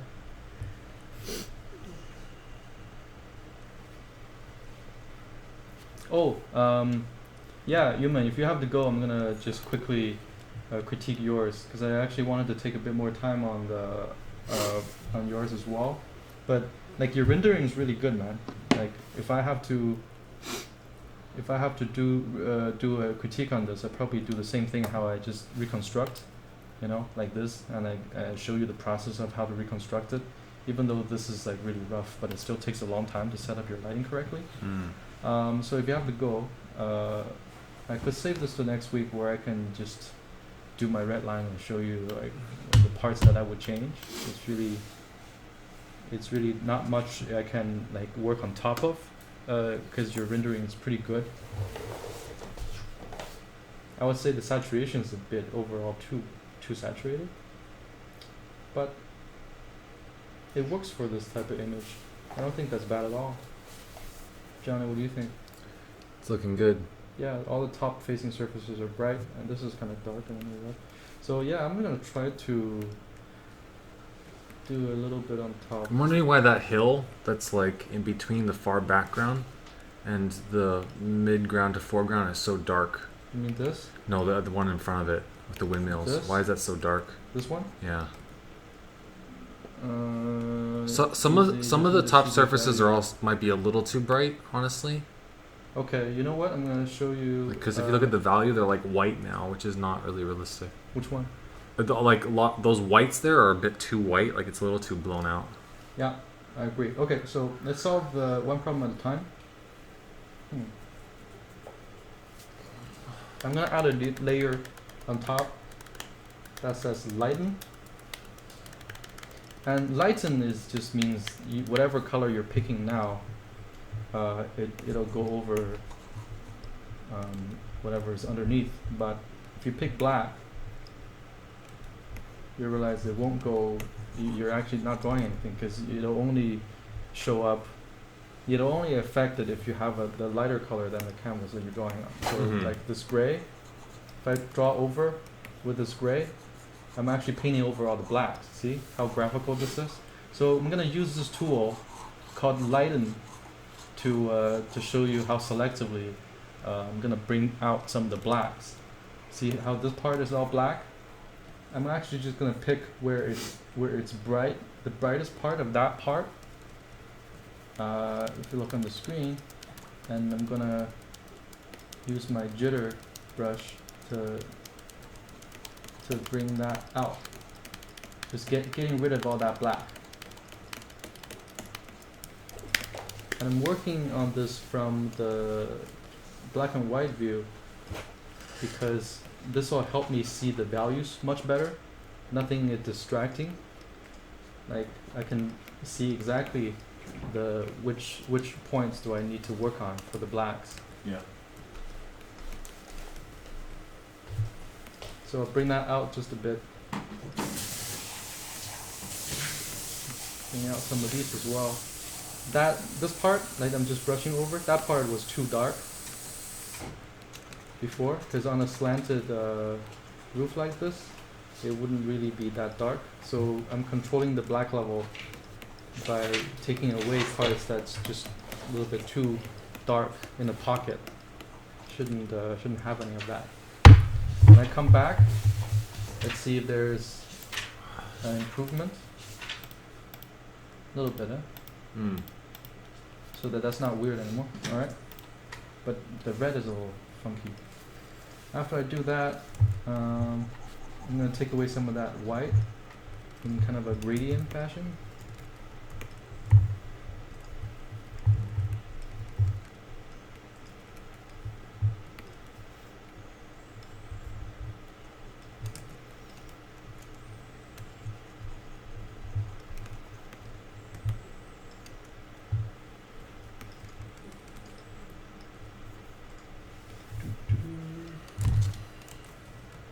I think this shoreline, the blue that you got there across the line, the short line can be extended a bit. I think this color will look really good if you extend it a bit into the water, like so. I'm not so sure. I haven't looked at a reference of this kind of beach for a while, so I don't really know how to paint it exactly. But somehow I think the sky's like this. Maybe the water will reflect the sky, and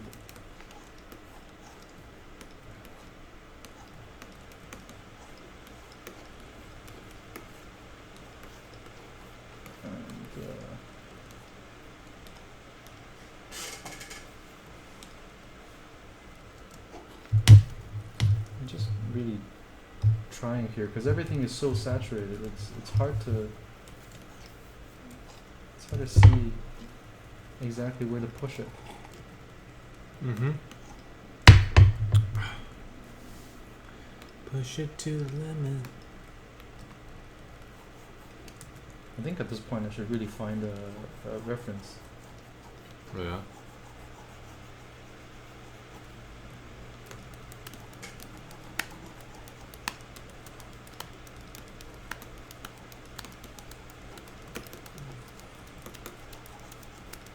Because the water will probably reflect some of the sky and some of the clouds, but I don't know how convincing that'll look if I just freehand it like this.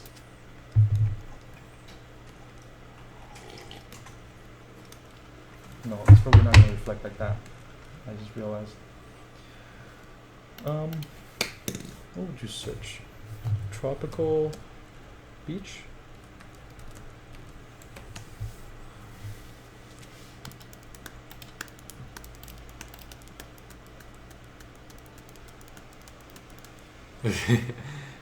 Reflections. Right, reflections, right? These are going in a line, but there's no sun here, so I don't get why these clouds are all blown out bright. If it's like this, okay. But the camera needs to be higher. I'm just looking on Google for similar. Yeah, photos are. It's really hard to This tell. is hard to fucking tell. Ooh, that hue shift though. Where? This? The other one you were looking at. First one. Yeah. This one. See, like the light. Yeah, but that's different water. That's different.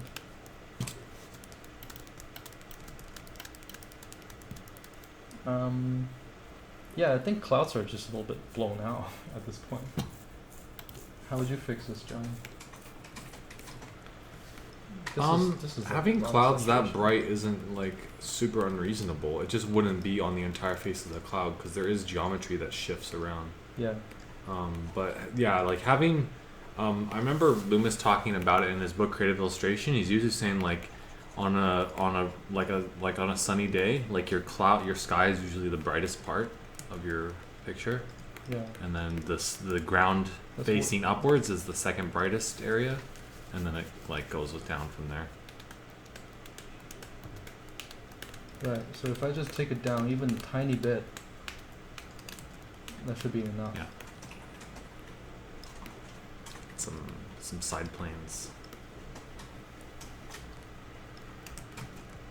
I just need to take it down a tiny bit. That's not even down.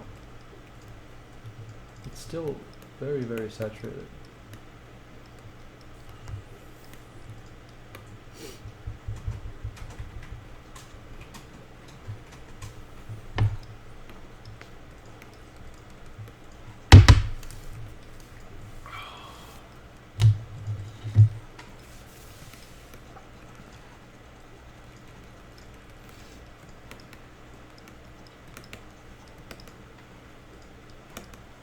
Don't know if this looks right yet. I haven't done the study for a while. Best way to get this right, find a photo and study it.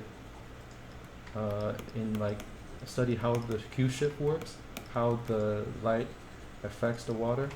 I think I'm just like hacking at this right now. I don't think this is convincing. Because the water would get kind of saturated with the clouds, wouldn't it?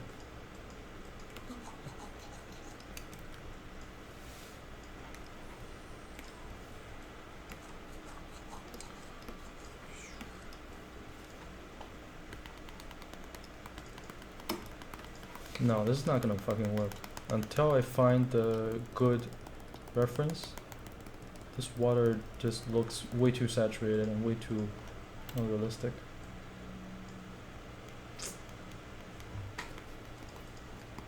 Something is wrong.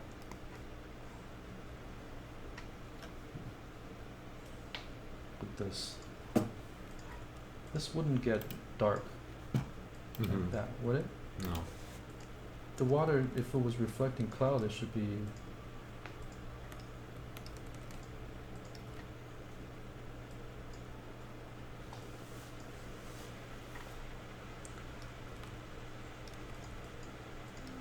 Usually it's going to be brighter the closer it gets to the sand because it gets more shallow. Yeah, okay. And then it's going to foam up with white along the edges of the sand. And then the sand is slightly darker along the edge of the form. And then as the sand moves away from the water, it gets lighter.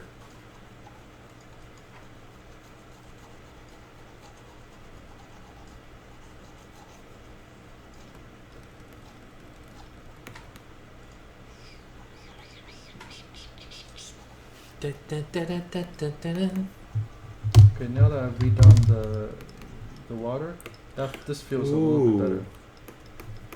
Yeah, I think with most of these beaches, you always see the water going more teal and then bluer out. Oh, this one Jin sent in. Yeah. That is See good, how right? the So see it's how the brighter where sand the right sand along is. right along where the sand meets the water, it's darker, but and then also contrasts like the foaminess, and then it gets like the teal, and then it goes out to like dark blue. So it gets darker because it's wet. Well, it's because I think it's deeper water. Oh, you mean the sand or? Oh no, the sand is darker because it's white. Yeah, Okay. just slightly, and then you can get a bit of that foam in there, and then have it like light to dark as it gets deeper into the water. That's actually a really nice picture that Jin posted. I like those shapes. It's great composition. So everything's still very saturated, but we can at least push it out. I think in most of these references too, you'll see the water darker on the horizon. Yeah. Yeah. Okay, so let's try that, because but on the horizon it's very saturated, right? Yeah, Okay, let's try that. I think. I don't know. It looks like it's saturated to Well, me.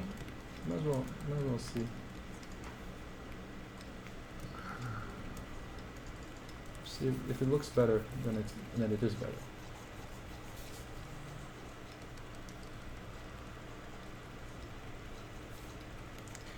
You can probably just grab that color directly from around the clouds and put that in the water near the sand.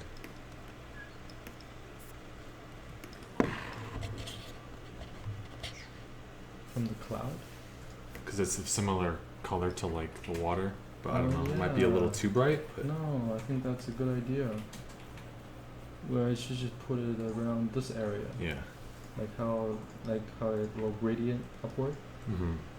Well, away, it's grading along the ground plane, like Oh, it's doing this. yeah, along the shoreline. So I think Yeah. like you can play with the shape and stylize it a little. It doesn't have to be like anything super crazy. Yeah. Normally, what I would do is just pick this whole area, and I'm Yeah, holding down Alt And then key. just soft brush. Yeah.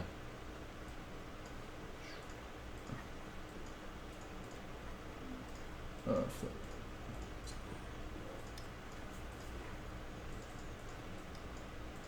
Right. I'm holding down this key here.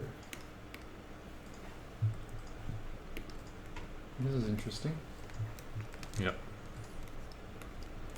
My interest is in interesting things.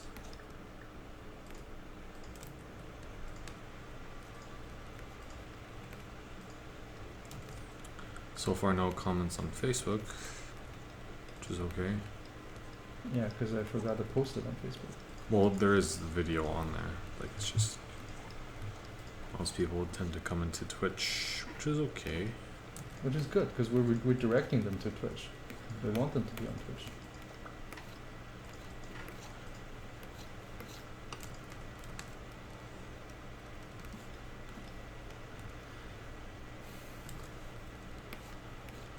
right?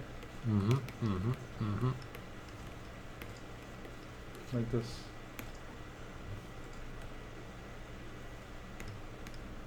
Yeah, okay.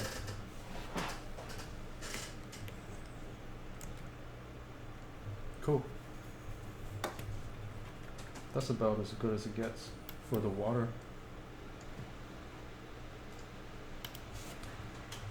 What I would do next, blend this a little bit. Make this island either bigger or further away, because it was riding below the horizon.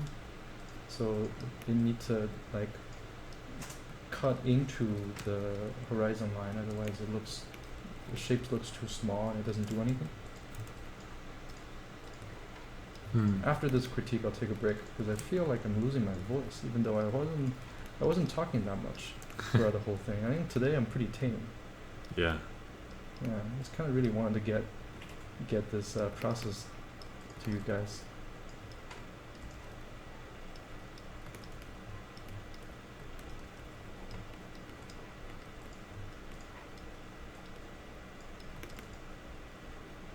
Yeah.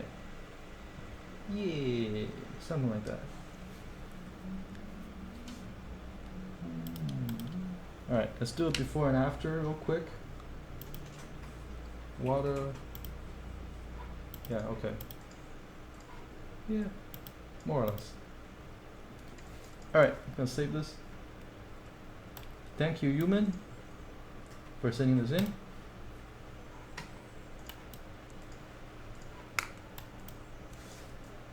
I'm gonna keep going on this one for a bit, but before that, more tea. We're good boys now. We don't drink and stream. No, actually we do. It was just, you know.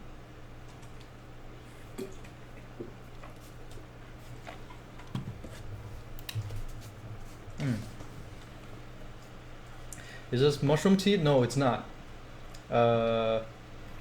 It's Tim Hortons tea. Yeah. But I'm a big fan of that mushroom tea stuff. We drink a lot of Tim Hortons because we're Canadians. They have Tim Hortons in the States. Yeah.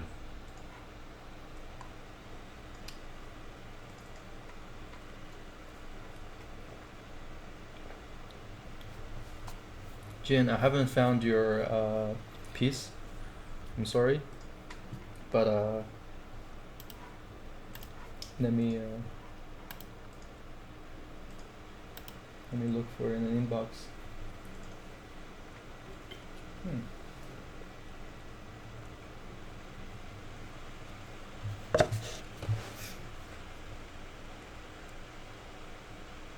Ooh, I just got this, I think. Is this one just came in, right? Really? Oh yeah, that one did just come in. Okay. Where's Jin? Is it this piece? No, you did this piece. Yeah, I did one of those for Jin already. Yeah. Yeah, I don't know. Jin, I can't find yours. Oh, Discord. So many places.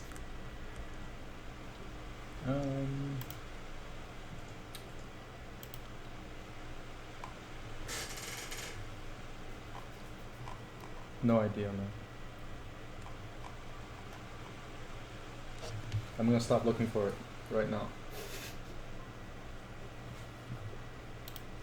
I keep doodling on this.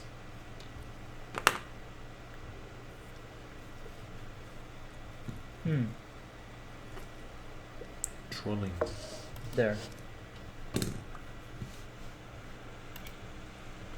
Oh yeah, of course. This piece, I remember it. That's an awesome piece. That's a great piece.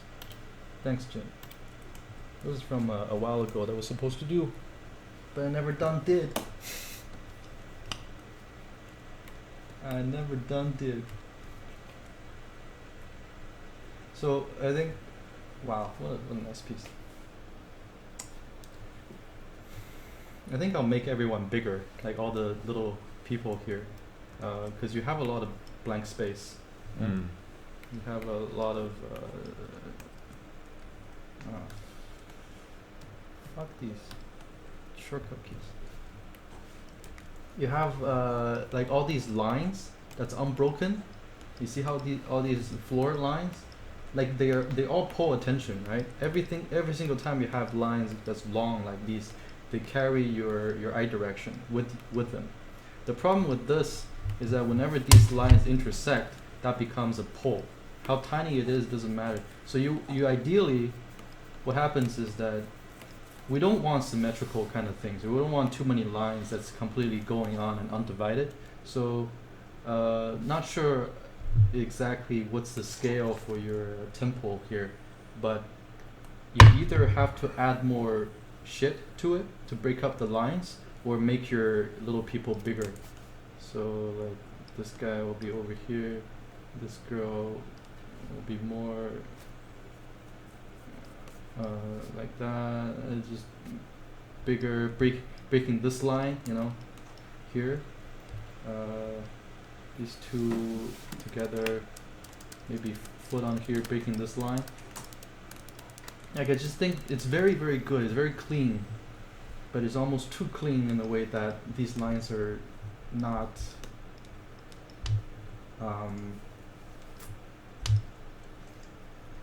Like I don't expect a battlefield like this where people are dying to look so pristine, unless that's what you're going for. It's PG-13. Right. It's no blood. Incredibly PG-13, no blood and very little bullet holes. So right off the bat, I'll start making everything just a tiny bit bigger, and make it a lot more messy. Like I just imagine a battlefield like this to be very messy. Like the sandbags piled randomly, weapon crates. Yeah, you definitely would have ammo crates. You'd have some probably like all kinds of things. Like crates stack up, because if this is a fortification, which it is, it seems like they're making their last stand. You would get a much better fortified look. Like definitely not clean. So let's see. Even these lines off the top, I want to break them just a bit, right? Because imagine this place is being bombarded. Then the top will have parts that's like crumpled. I'm not sure that's exactly what happens. I don't need the value difference here. That value difference doesn't do anything. Yeah.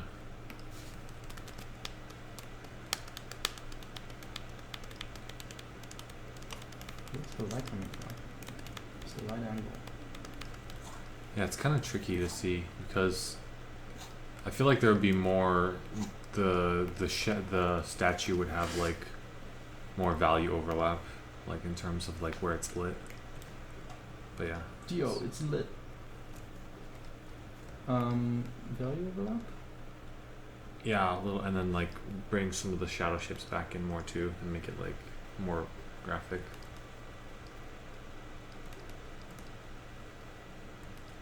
I don't know.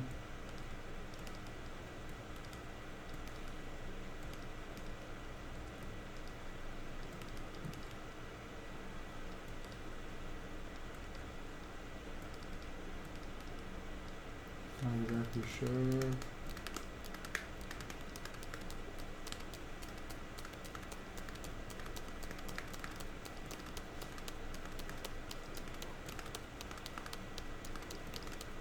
Probably be more interesting too if you brought that shadow over more to cover the base of the base of the statue. Mm-hmm. It's pretty cool. And again, have the big fan of having the platform chipped out.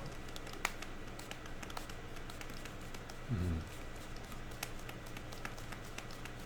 Like it would feel to me more genuine if there were more parts crumpled. Not that dark, but I'm too lazy to pick new colors at this point. Alright, fine, I'll do it. Alright.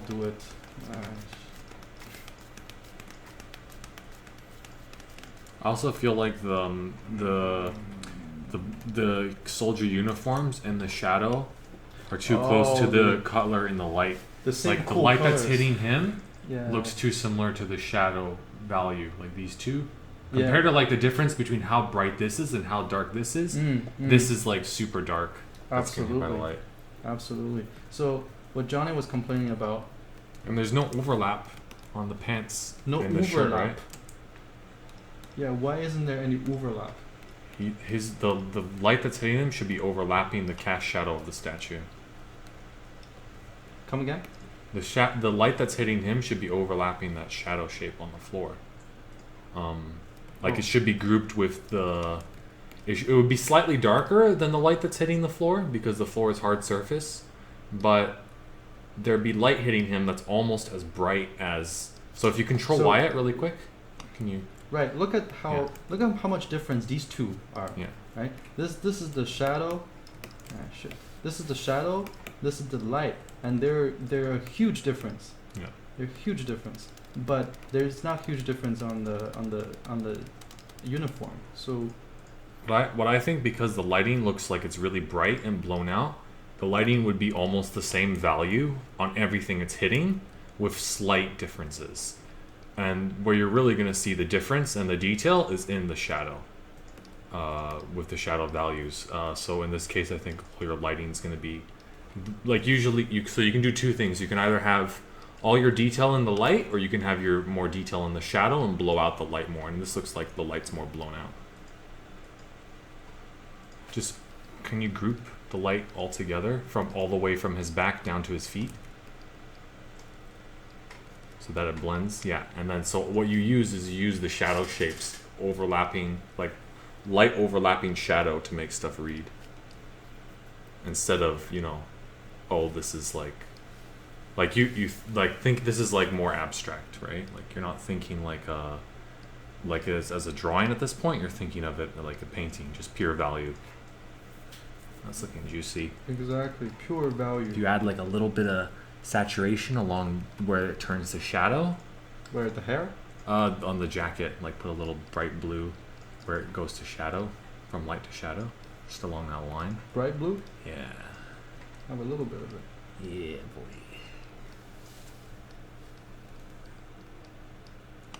That's how you fix the light problem on the shirt. Yeah. On the uniform. So now when you control Wyatt, see, it's in the same value range. So that's where you get that overlap. Try to use as little as, when you're doing comps like this, try to use as little information as possible to make the comp read. That's going to create something much more iconic and interesting to the eye. This is hard to make bigger. I'll just do this. I don't mind breaking the lines. See, once I make everything bigger, it's really gonna fill up. It's gonna look a little bit better. I'll do this individually for each one.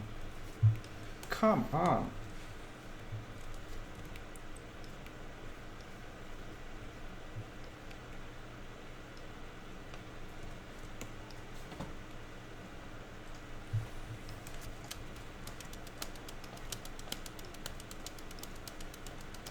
I love playing with blown out lighting. It's like my favorite thing. Hard to do Because though. it feels so brilliant, like illumination is like Yeah. so pretty. Yeah, it's just a little bit hard to do. It's easier to do with stuff that's edge-lit because you can get away with making it brighter with this kind of stuff. It's tricky. Tricky.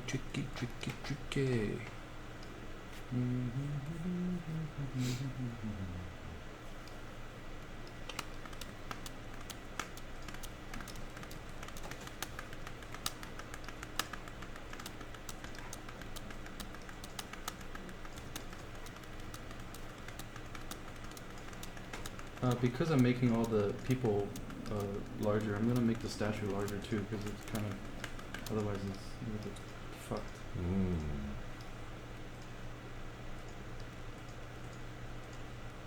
I'm not sure the perspective is working right, but you know what? It's okay. Can't care about that much. Gotta live a little. Also, I would place this cannon where where it can shoot out. Otherwise, it's like a bad cannon that's kind of pointing toward the wall. Like that looks like it's pointing towards the wall. Yeah.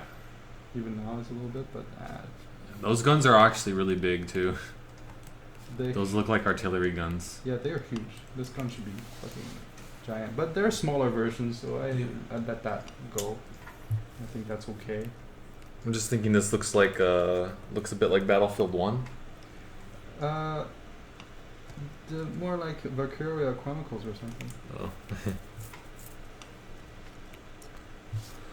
Oh. Not really, Jin, but it's like I'll use it more for. I really like using it for illustrative composition, and I like using that for edge lighting because edge lighting has a lot of glancing speculars, so it gets really blown out. If you look at like photo reference of like stuff that's getting hit by edge light, you'll usually see, if you control Y it, you'll see like really bright light along the edge of the form, and there is variation between the specularity and the diffuse, but it's like it's very subtle, and it's just like a slight hue and saturation shift and a slight value shift from specularity to regular light. You'd probably also get like a ton of not a ton, but like a fair bit of light coming in from those windows, like they'd be having light come in that's like probably a little bit softer, but like especially like it would just be like it wouldn't be nearly as bright as this, but there'd be like definitely like light coming in. Yeah, we can do that. Because like if you're ever in a room, you guys probably notice this. Like if you're ever in a room and the lighting, there's light outside and you're in like a darker room, even though the light's not coming into the window, the light could be going in a different direction. Those windows are going to become like a diffuser, like an ambient light source, where light's going to stream in. So it's not going to be like a pin light, but it's going to be, it's going to be some like a soft directional light, because there is, it's like it's a shape that's being blocked. It's blocking the light, and there's an opening, so there's going to be light coming through, because light bounces around. It doesn't just go in one direction. Only bad musicians go in one direction.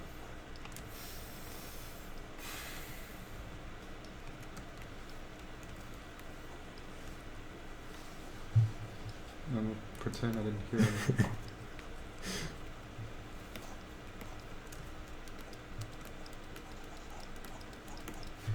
Very easy way to do your ambient lighting coming from the windows is not by making anything brighter, but by making the shadows darker. Ooh.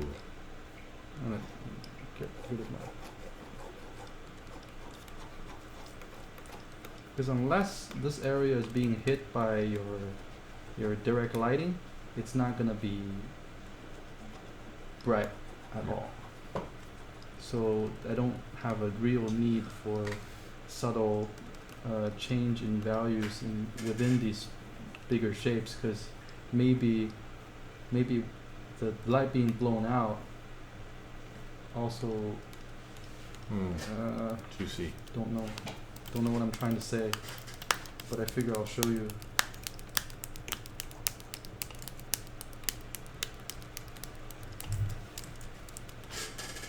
I'm just looking for ideas on how to separate my values.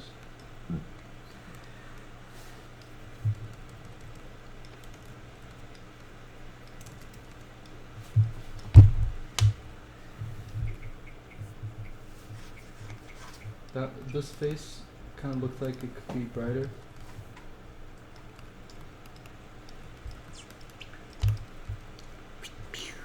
But maybe it can also have like bullet holes or whatever.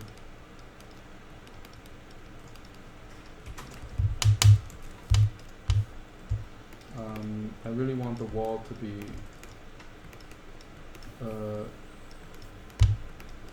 Not like destroyed, like just chipped in. Because it's too pristine right now. That's nice. Looking for these graphical reads. Yeah. It's juicy.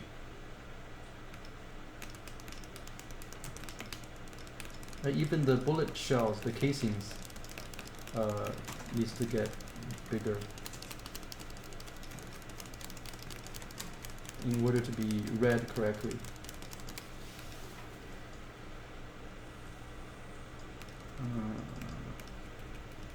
And just more stuff, man. Populated. More stuff. Even like these things that's out of what's it called? Out of frame. They can be shapes that you use to do things with. Might want to turn your color back on just in case. Ah, no, color don't matter. See, turn the color back on, everything's still fine. Don't even worry about colors. Colors don't matter until you get your values right. Because the color is not going to save your piece. You know what will save your piece? What? Blood on the statue. Brr, oh Blood my splatter on the god. statue. Oh my god, Johnny Hall. Alright. Just do like an So- overlay layer or something. But I'm so... So easy at that point. Oh god, actually that is true. Oh shit, you know what would be fucking funny? Oh god. Oh boy, Oh here we go, boy. guys. Oh Jesus Christ.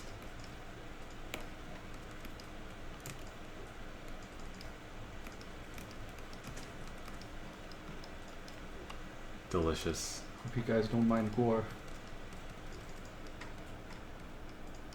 Yeah, see, little stuff like this, once you get all your values in place, you can just use layer modes to do like hue shifts and other effects and stuff. It's so easy. Majority of your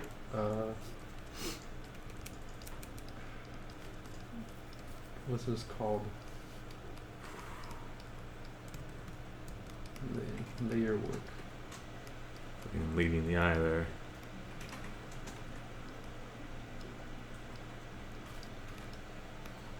Alright, this is getting really funny now. It's fun for the whole family. Oh, I got it. I got it.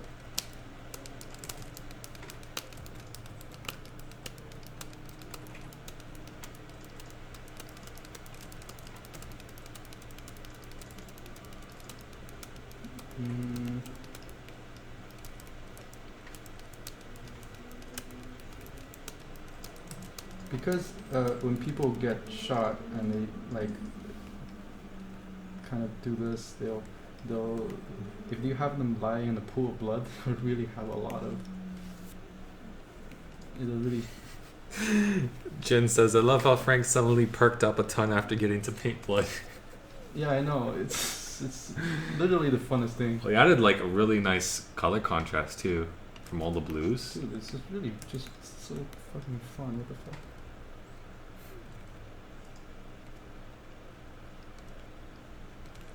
You know, like I got fucked. Frank is the real vampire. No, he's not. And what?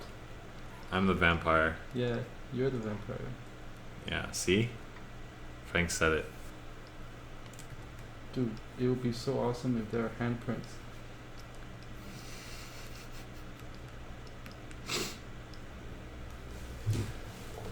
Far out.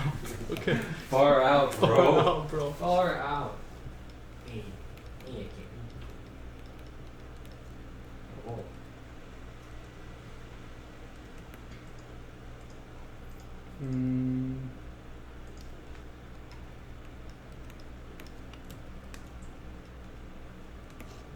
Maybe I shouldn't add it to everything. They're getting crazy here, Jesus. Whoa. Whoa. The detail. Of The that. gory details. Of the blood. Yeah. Guys, Frank's out for blood. Before he got into art, Frank was an executioner by trade, says the shoe thief. Probably, yeah. Sounds about right. This is so gory. Holy shit. What else am I gonna do? I'm gonna make the bean sacks, the sandbags fall. Oh, it's too real. And they when they get blown out, they'll kind of radiate out in this fashion. I'm imagining.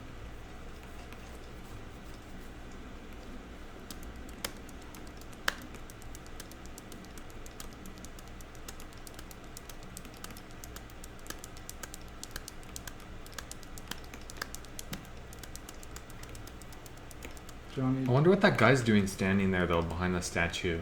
Is he just like, okay, I Praying. want to die. I don't care anymore. she's praying, man.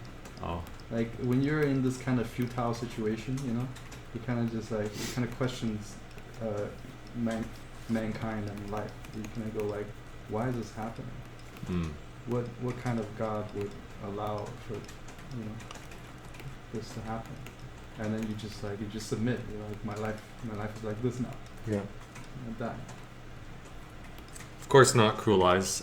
My aspiration of my definition of a vampire is always gonna remain with Interview of a Vampire. That's Oh, they're the Because- first movie that did it right.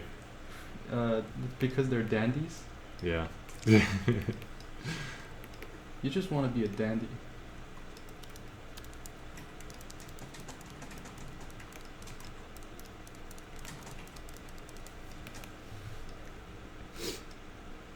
The guy is lagging, so he AFK in the middle. Oh, that's amazing. Who's there? What a good description.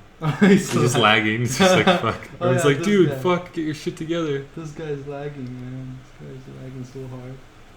Yeah. That blood also would be lighter colored, and like there'd probably be more light hitting the rifle and shit like that. Like, I mean, this feels blood? like, yeah, it feels like it's too dark there in the sunlight. Oh yeah, because this is Yeah.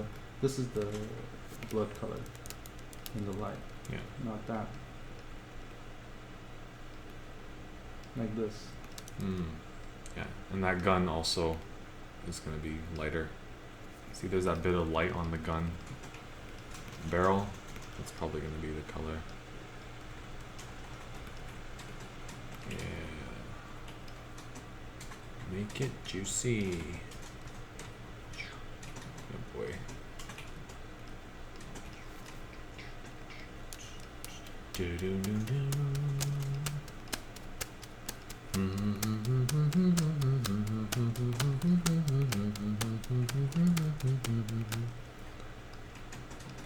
Good, good. It's bad and good. All right. Too cool, Frank. All Too right. cool. I think we're getting close to calling this done. I'm just gonna fuck up a few more places here. And I want them to be bigger shapes. What else is gonna help? Huh? Can we look at a before and after? Yeah, just 1 second. Let me fuck up some tiles here. I'm having so much fun. You know?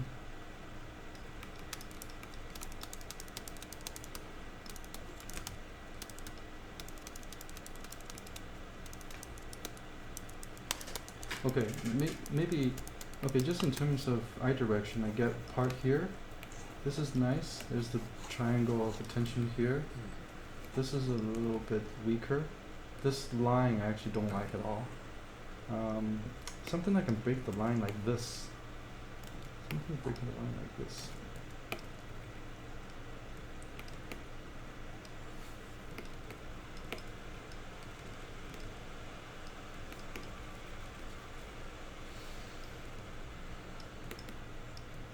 Don't think that's working as a column that fell down.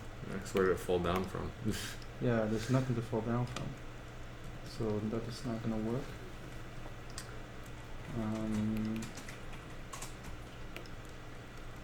Don't like that. Don't need that there. This guy's not helping. Just put some crates there. Remove this guy. Crates? Yeah. Make them like coming over into the sunlight. and just hit them with some of that like bright sunlight on the planes that face into the light, but then leave the rest in shadow, and then have some cast shadows going as well.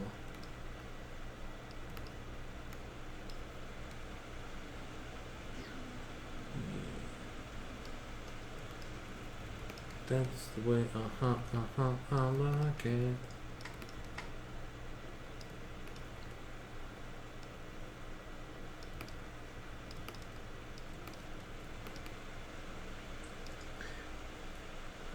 That's pretty cool.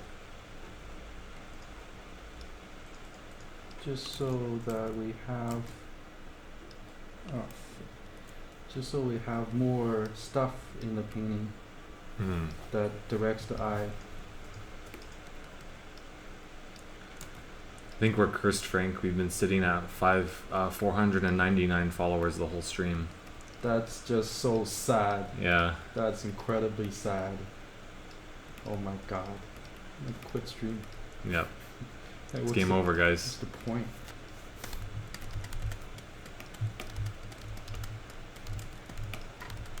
So sad. I am so sad. Like, what do you do? I bust out my super racist Chinese accent on you guys. Well, it's not racist if you're doing it. Really? Yeah. How bad can I get? Because I can get really bad. The badder, the better. The badder, the better. It's so bad, it's good.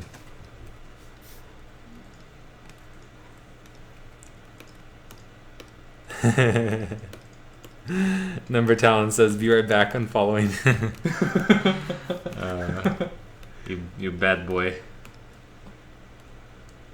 That's all good. Yeah, please unfollow. Hey, we're just getting started with these with Talentry, man. Like, And we're better already, take notice. we're already making people angry, Yeah, which is a good sign. it's a good sign. Which is a very good sign. All right, so for the last bit that I'm gonna do, last but not least, I'm gonna make some smoke for the outside of windows. Smoky. That's really dark. That's too dark. Because light passes through smoke as well. Yeah, it's too And I dark. think if you're looking outside from a dark room, the lighting's going to actually look more blown out. Everything outside's going to look brighter. So right here, a little bit of blue. Because I want the kind of the dark smoke, but I don't want to sacrifice the readability. Not gonna work. Maybe if I use. No. I think Johnny Brush is too rough for this. Mm-hmm.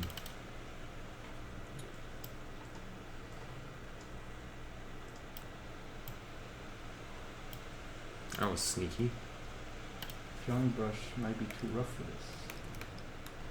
This way I can. Anything to do with Johnny is too rough. Wink. Hey Sam. Are you guys gonna like You're allow late. allow this to go on? Sam, you missed all my bad puns. Oh Frank my was God. Frank was losing it. No, Sam.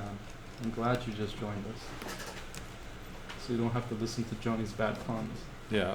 I have to sit here and listen to that shit all day.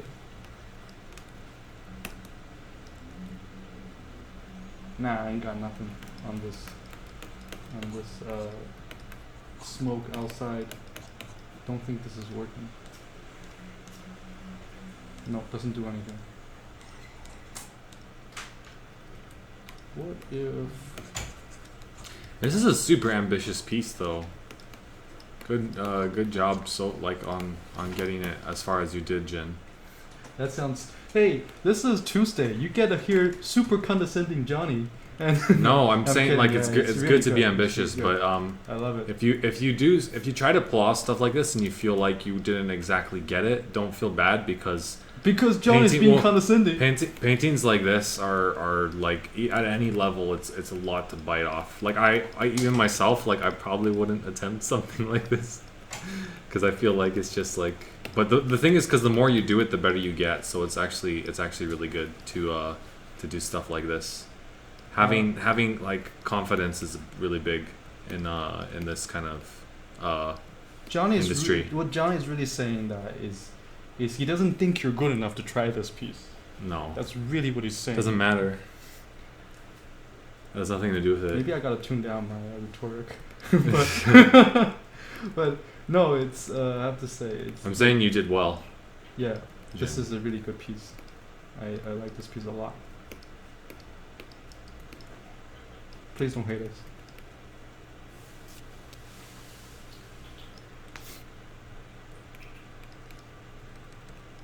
Sam thinks you got a new haircut. Did you?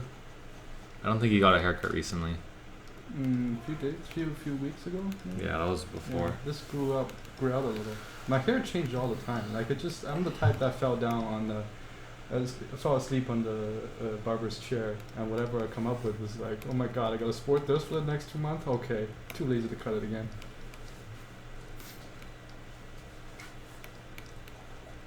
Yeah, something with this is not. No, I don't. Me, I don't know. I don't know.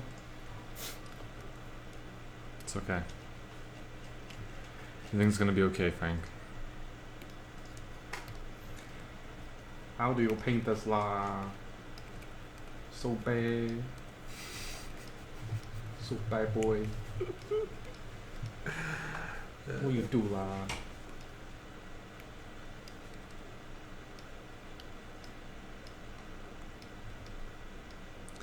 Apparently, there's light emanating from your hair.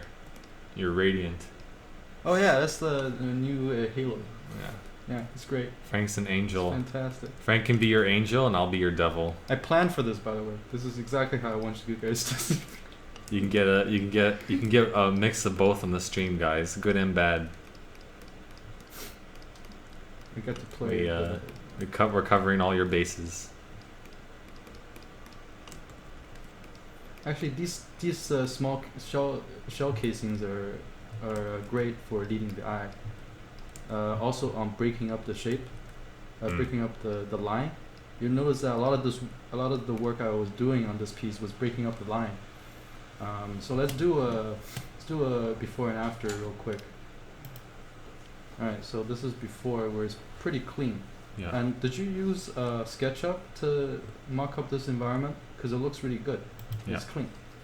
A lot of the work was making shit bigger and breaking the line. So you see how that was cropped in just a tiny bit, make the scene look a little bit more intimate, and how this thing here, it occupies a space, right? All these things needs to lead up to another. So unconsciously, you will find yourself looking at how things connect, which direction these shapes are really doing, and that takes a rhythm, right? There's a rhythm that comes with this whole eye direction thing. I'm just trying to point out everything that's acting upon, all the forces that's acting upon the image. Yeah. These lines, they also carry weight, carry whatever. In SketchUp, can you convert to OBJ? I'm guessing no. Yes. Ah. Yeah. I would love. I'm really curious now to see like what, like if you took this as a SketchUp model and put it into like Keyshot and then like played around with like the lighting and stuff, or like V-Ray. Yeah. It was man. done in Maya. That would look really cool. Yeah. Totally. So, I think that's it for the critiques, guys. 11:30. So we either chill for half an hour or I take off early. Either way, I'll take a break. Guys feel good? Who's still here? Oh, what if that girl standing there was the murderer? I don't know, you man. I think you got really dark there for a second. They seem to be like wearing the same uniform.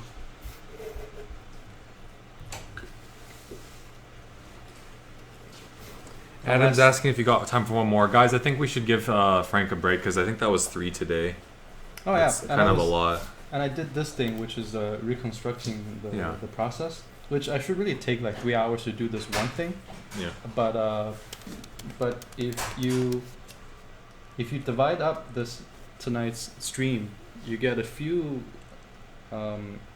nice little developments. Mm-hmm. One on how to set up the canvas. One on just the few this warm up. Really sketch like I that did. one. Yeah. I'm not a big fan of overlay, so all this hazy pink shit, I'll have to tune them down and Mhm. repaint and tune the color, because I'm trying to imitate that kind of the sunset or the sunrise, whatever. Yeah, you can definitely ask questions, Kuso. That's part of why we do the stream, is so What? people can ask questions. Questions? Really? Yeah, that's a funny question. Really? His question was, can we ask questions? Why would you ask that? I don't know. You just wasted the question. Yeah. Next, You someone only- else yeah, asked a sorry, question. you missed your You're- question. I don't, it's like one question from one person per stream, man. That's Yeah. the quota. Yeah, I just used that up. Sorry. Oh, Frank doesn't have a ball and chain yet. He's not married. Not married doesn't mean that you don't have a ball and chain, Oh, right? shit. Yo, what is this? Can I try one? Oh, I don't know what the fuck this is. I went to Vancouver. They booked me in this boutique hotel Yeah. called the Otis, which is funny because Otis is what I call my Oh. city in That looks in my IP. like cocaine. Guys, I'm eating sugar on stream. This is a Popeye candy. What the hell? What the fuck? Candy sticks. It's just like a sugar stick.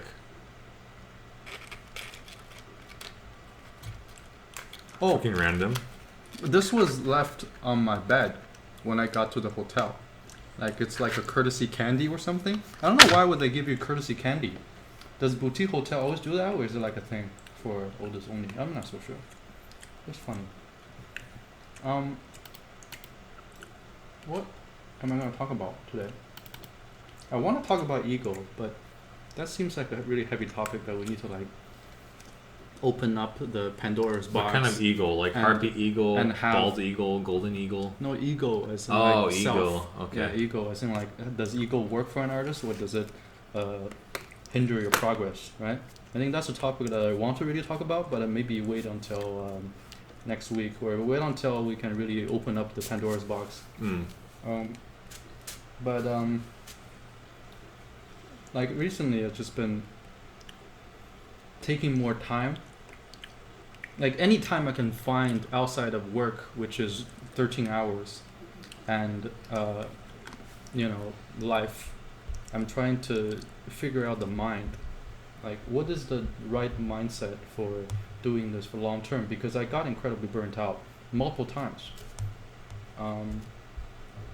Even since I started stream, you will find that my delivery and my output during different weeks will be drastically different. Even though I will be doing the work, but the mentally how the process was being delivered was always I would say either a struggle where there is like an inconsistency Mhm. of how I would think about it. Sometimes work would be dreadful. It would be hours on end of non-work, like non-productive work, or sometimes it would be like many things get done within a day. But what I'm really getting at is when you get into a rhythm of really planning out your day and hitting notes from one to another, Hmm. sometimes that doesn't feel like a real life. You know, it's like a hitting play button, and let my life kind of just go on a mode where there are things that needs to be done, Mhm. and I'm doing them. I'm not really Ah. living a life. I'm not so sure how I would explain that. This is really bad. Yeah, Sorry, excuse me. it's pretty terrible. It's really, really bad. It's disgusting. Yeah. Jesus. Too late to Too late leave to apologize. to leave a negative review on the hotel because of this complimentary candy stick, It's probably the worst candy I've ever eaten. and you're eating it. Yeah, because beggars can't be choosers. Mm. Oh, there's still donuts left. The other thing that was along that line was I found that after thinking about it for a while and finding like a mental zen, forever just looking for it, like I take a nap before the stream, like I try to schedule time that I'm just off, like I schedule all the work bits, and I'll schedule times where I'll literally be doing nothing. And that has been like scheduling that nothing time. It's so important. Like I cannot go on for 13 or 14 hours a day, jumping between multiple different projects, and have no time to just do nothing, right? Because even outside of work, there are other things that kind of gets taxing on the mind, and thinking about them don't help. Yeah. Going along the lines that I was thinking, like you're imagining you're doing things that give you the sense of completion. That's like you kind of already done it, and then you won't do it, which is really, really bad. I don't know where the balance is. I just kind of want to toss this out as a piece of food for thought. You know, as artists, we kind of struggle with this, or maybe I'm just the only one, but like imagining the process of doing things is so crucial to my pipeline. It's so crucial to what I do fundamentally. Yeah. That taking that away completely would be unreasonable. I wouldn't know how to problem solve anymore. But thinking about the problem solving process also have that thing where if you think too much, you're not doing. You're not like acting, right? So this is a really tricky balance to walk when you're an artist, and especially for me now that I'm running a few things, it's getting very. Like tuning the mind becomes a very finicky act, not just powering through. Right? When I was powering through, that was like, I wouldn't say easier, but simpler, much simpler approach. When you have set amount of paintings to do and you're just painting all day, going, that could be a solution to your problem, because sitting down and working is actually a very good way to overcome almost anything. But like taking care of the mind is something that has to be done at some point, because if you're hitting the plateau and you don't realize it and you keep going and going, then you become kind of the obsessive personality, which gives you a certain amount of OCD. That manifests itself in like, I'm using these terms super loosely. I'm not a fucking I don't understand what exactly is the chemistry going on. Yeah. But if I have to deal with it daily, then I need a certain amount of mental process. That's what I'm trying to say. That helps with the working. That makes things more effective. That makes me not lose my mind. You know the same things that artists and millennials deal with. That all of us are in the same boat, getting the same bad hand. That we somehow have to figure out what to do.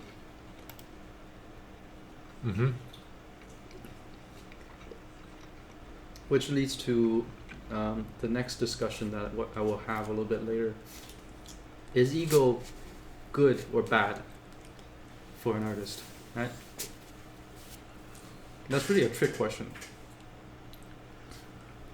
Because ego really is kind of like the enemy of progress. If you think you're the best artist, you basically closed off any door, any potential for you to get any better. That level of mentality is, remember on the first stream that I did for Talent Tree, I talked about 3 different personalities when you tackle something that's hard and you tackle this path of learning, this path of mastery. You have the 3 type of personalities. One is what was it? You get the obsessive and the hack. But I forgot the first one. Maybe I should read that book again and try to give you guys a better kind of mental demonstration of what that is like. What? Are you staring at me? So the hack will stay at their level because they have this What can they do? this sense of accomplishment. Dabbler is the word. Thanks, T-Bear. I just completely escaped my mind. Dabbler is the first type of personality where they learn something and they involve themselves in the process of oh, I'm getting better, I feel so good. This joy of learning is what they're chasing for.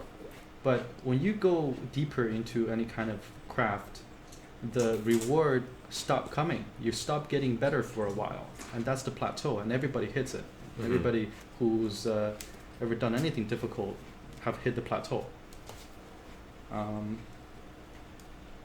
So the next thing we'll talk about that really I'm thinking about is like, does personal ego help you on any path in learning? Like if you believe that you're supposed to be the prodigy, is that going to help you go along this path, or is it going to deter you?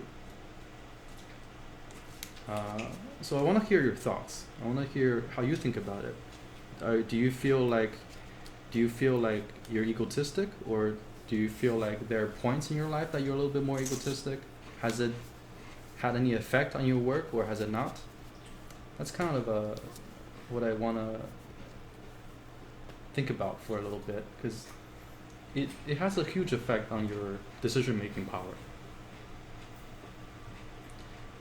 And for us to go from one point to another, having the tools to make these decisions is going to be the starting point of any real change. Mhm.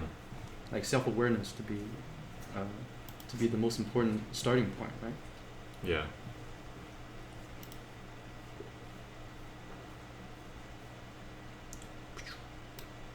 Swiping. But is ego helpful? That's really the trick question, because we all know that being humble is the kind of the way to go. But that's almost simplifying it way too much. How do we know that? How do we know when to be humble? How do we know that we're not humble if we're not? How do we know? Because we can decide that, hey, maybe I'm a great person. Maybe that in of itself is having ego, is having a wrong understanding of self, or like a little bit off. How do we ever come into our own self-discovery? And I don't think anybody's fully figured this out. At least I haven't. As long as we're still struggling with the mind, it means that these questions are not personally answered to the degree that satisfies our intent. Mm-hmm.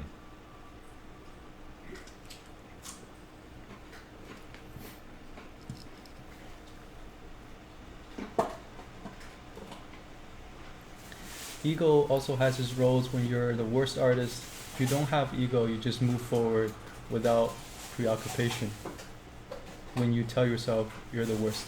Sam says,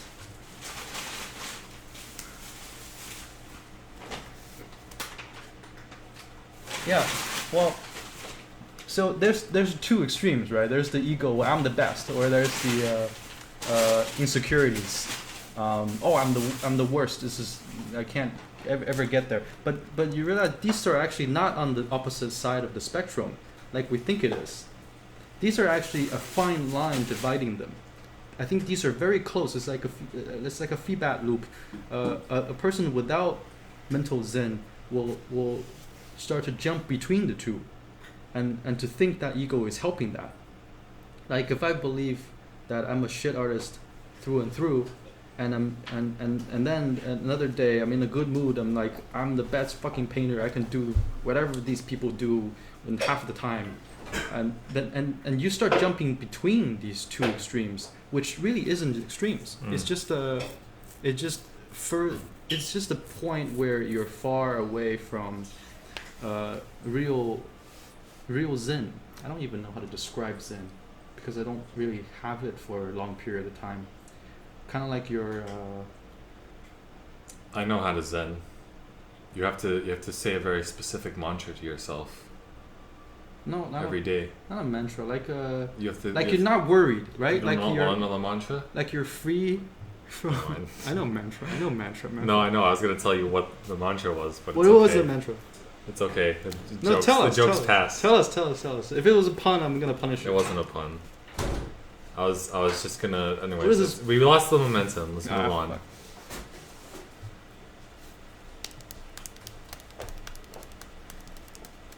Yo, Yumano, I don't think, like,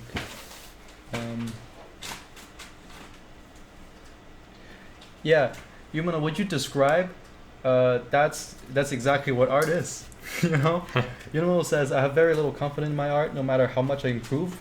There are always more amazing art to look up, and I always feel like I'm climbing a mountain that I'll never get to the top. Like, this is exactly what art is. It's a passive mastery that will take your entire life, and there's no summit.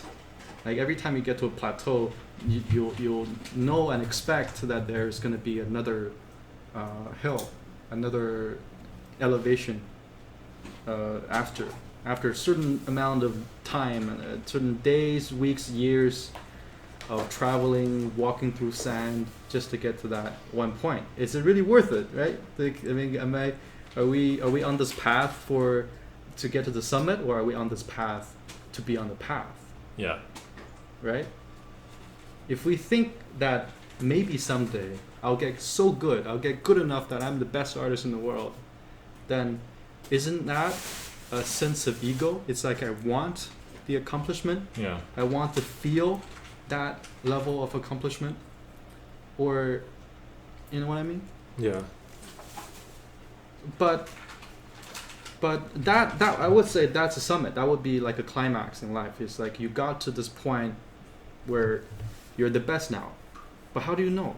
How do you know you're the best? What happens after you're the best? Like nothing. Let's imagine a perfect scenario where you work hard, you've gone through all these plateaus and stuff, and all of a sudden you're the champion of the world for painting. For a few days. For painting, yeah, you're the champion. Everybody collectively on ArtStation comes out and says, Yumano, you're the best. We give up. But there's still a tomorrow. You know, once you hit there, there's still the day after tomorrow. There's the day after that. How you gonna live that life? The truth is there is no summit. Yeah, it's how we deal with our travel, how we deal with our journey, that really defines who we are. I think the things like being the best and ego and all these kind of things apply really well, and I think they're important in the context of you when you're dealing with yourself, like if you're being introspective about it, when you're looking at like being competitive, I think with things like outside of yourself, like if you're looking outward and comparing yourself, I think that's when it gets to be troublesome. But I think within the context where you're comparing yourself to your previous self, Yeah. and you're trying to make improvements like that, I think that's that's very useful. Yeah, the real enemy lives in our own head. Yeah.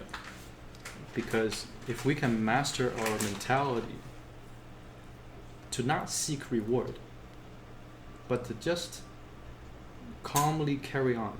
Yeah. Every day we paint, we draw, we put in the hours. We look for things to study, put in the hours again. Just that mental zen. Trust the plateau. Trusting it to guide you to the next upswing. Yeah. It's not like everyone's trying to climb this one ladder together to get to this point. No. We're actually all climbing different ladders in different directions.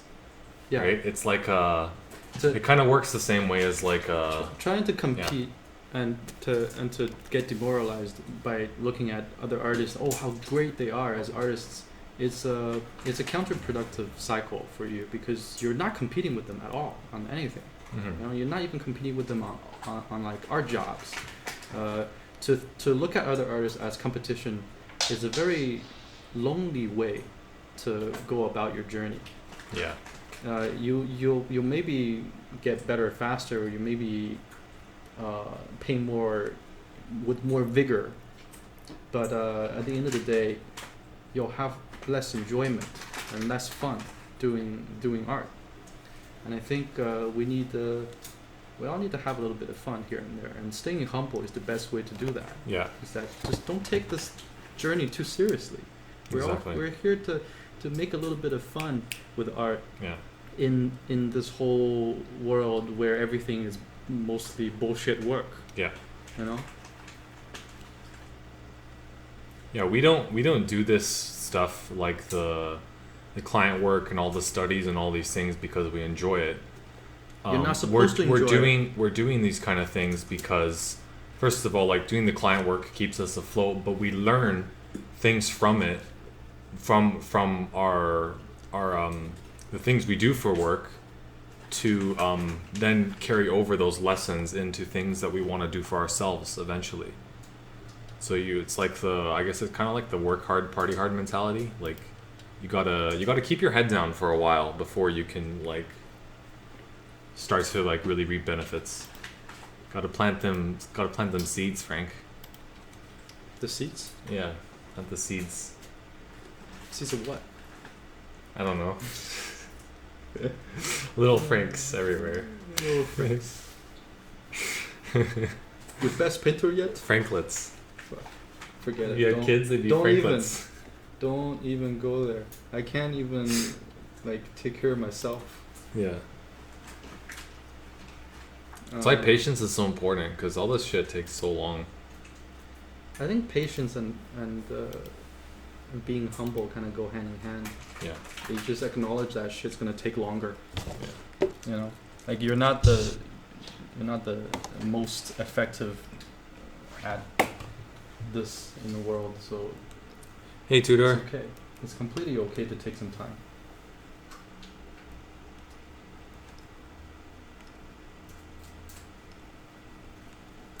Yeah. It's kind of interesting how that works. Like, How it works. it's.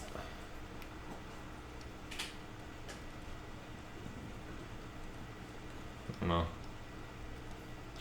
It's hard to be patient with stuff, especially once you've learned something, and then you gotta learn the new thing. You're like, oh shit, I gotta do this all over again, for like the next thing you have to learn, and it just keeps going.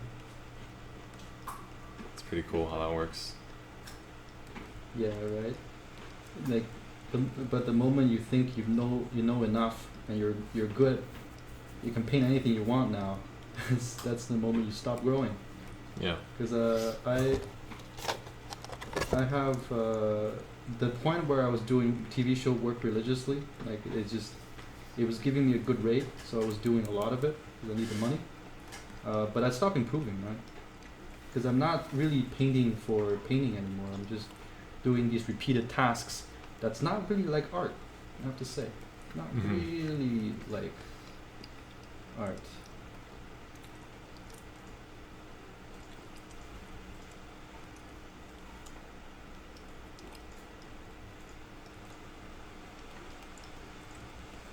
One thing I think is really interesting too is that no matter what level you're at, we all deal with the same shit. Like, if you're feeling like stressed out and like overwhelmed with the learning, and you feel like the work is too hard, and like, oh, I always got to be like trying to make improvements, and I always got to be getting out of my comfort zone. Like, it's like that for all of us. Like, we don't. There's not a point where like, you know, you learn the things you need to do, and then all your problems go away, and you never feel insecure or uncomfortable ever again. Like, it doesn't work like that. Yeah, that's Ooh, I like that wagon. the thought is that the fight continues. Mm-hmm.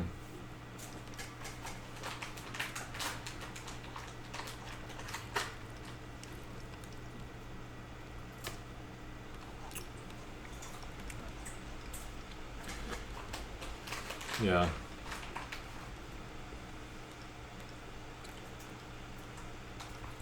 What do you got? What is your guys' long-term goals in terms of drawing? I'm curious, or drawing or painting, or just like creative stuff in general. Like, what do you guys?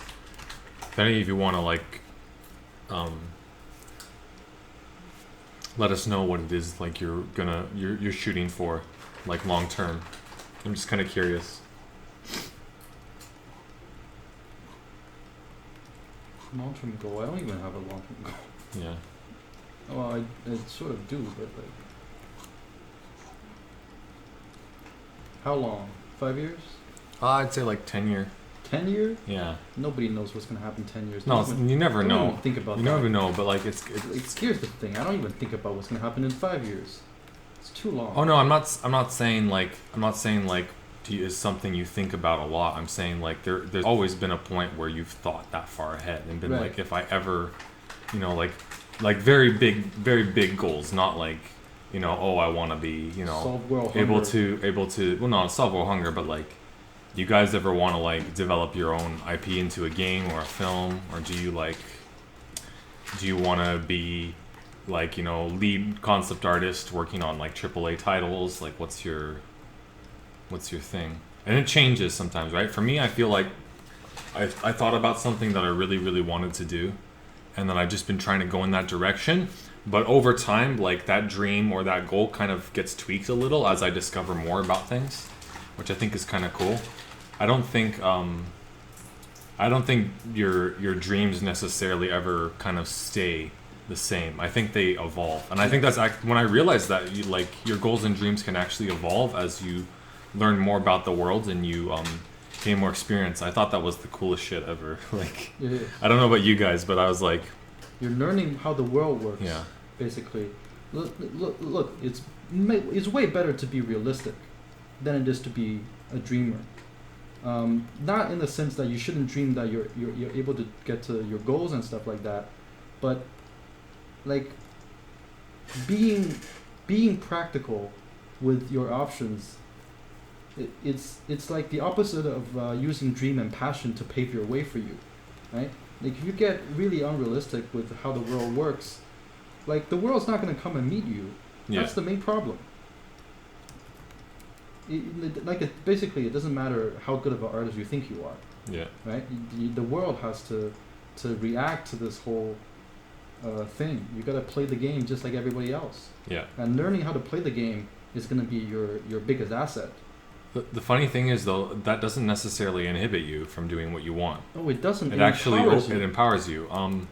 For me, like initially when I first started drawing and painting, I was like, oh, I'm gonna, just draw till I get really, really good, and then people are just gonna come and offer me work, which is not how it works at Right. all. So But then when I realized that, and I realized that I could actually, like I'd have to work for some things in different ways, and I'd have to get out my comfort zone. I actually realized I could think even bigger than that. So actually, like what I thought was possible actually expanded based off like what I just wanted to do before, which was really cool. I don't know. I'm pretty excited for the future, honestly. It's scary too, but being around supportive people and people that are like-minded that you can work with together to solve problems really makes things a lot easier. So I would say, like, if you're looking to achieve something, don't make it harder on yourself than you need to. Work with other people that are going in a similar direction. yeah. Because especially for this kind of stuff that we're doing, it's already hard enough. Like, Oh shit, it's fucked. it's a mess. It's ridiculous. It's like what? I didn't expect this. Yeah. Are you kidding me? This is what I gotta do? And really what we're like, part of Talent Tree, like for me anyway, is trying to find ways that we can help other artists to reach their goals and to create a space of community where we can talk to each other and like push and pull and stuff like that. Yeah. And hopefully you guys will, over the years, eventually you'll take these lessons and start your own kind of communities or ideas or groups of people that you collaborate with and create amazing projects with. Exactly. Like, I don't know, it'd be great to have more and more people trying to push, try to change the creative industry. Because right now Yeah. it's like there is some improvements that are being made, but like I think at a certain point I just got fed up with stuff, like especially like the way education is done. I was just like, fuck it. And also like just the way the industry is set up in terms of like film, game, animation, all these kind of things. It could be way better. And I think I think artists should have much more like creative control and decision making. Yeah, Even but though here's- it's not how it works, obviously, and like You it's not can't- gonna happen overnight. you But can't ask for it. You gotta, if you want it, you gotta Yeah. go earn it. exactly, Go make it. you got to so- make these things happen. So you're the boss now. Yeah. Yeah. Right. Like all of you guys, you're the next generation of this industry. So how you think and how you receive information, what you're gonna do with this information is gonna be crucial. Like you will define the direction of how the industry is gonna go in the future. Mm-hmm. So that's a lot of responsibility.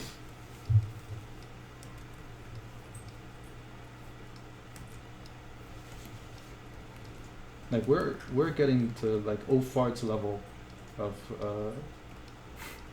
like who we are. So like the news is not gonna be, it's gonna be carried by you guys. Yeah.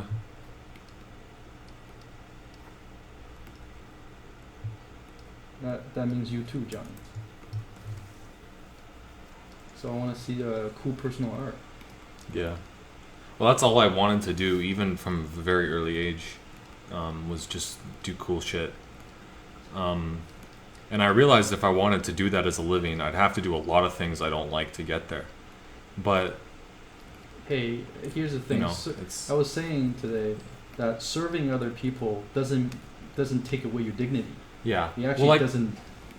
You know. the amount of stuff I've learned from doing like industry work and doing even just like the talent tree stuff has been crazy. Like I wouldn't change much if I started again. I would probably think about some things earlier in terms of like technical skill kind of side, but in terms of just like what I've learned from the experience of working with other people and handling briefs and all this kind of stuff has been, I've learned so much in the time since I got into Crush. It hasn't even been 2 years yet. It's almost been 2 years. Really?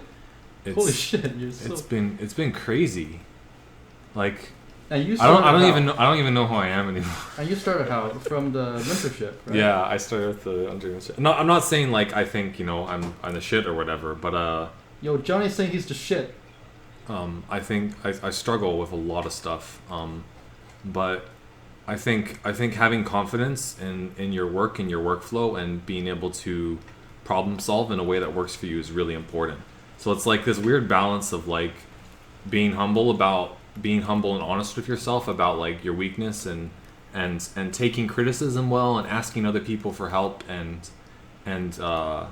constantly trying to improve, but then also at the same time you have to have a level of confidence to be like, I know I can solve this problem.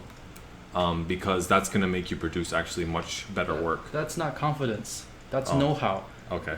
It Well, is I feel confidence, like but it's it kinda comes hand-in-hand. from you doing what you do over and over again, Yeah. failing over and over again until you find a way to navigate this minefield. Mhm. It's kind of like Super Meat Boy, but in terms of art, right? You gotta not be afraid to die along the Mhm. way, and then regroup, and then do it again, and then the whole process of having this confidence is because you've done this millions of times. You could do it with your eyes closed.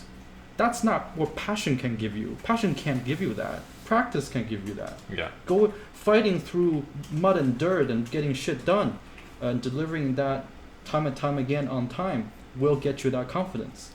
Passion will not. So Yeah. if you ask me, fuck passion. Well- Sit down and do your work. Yeah.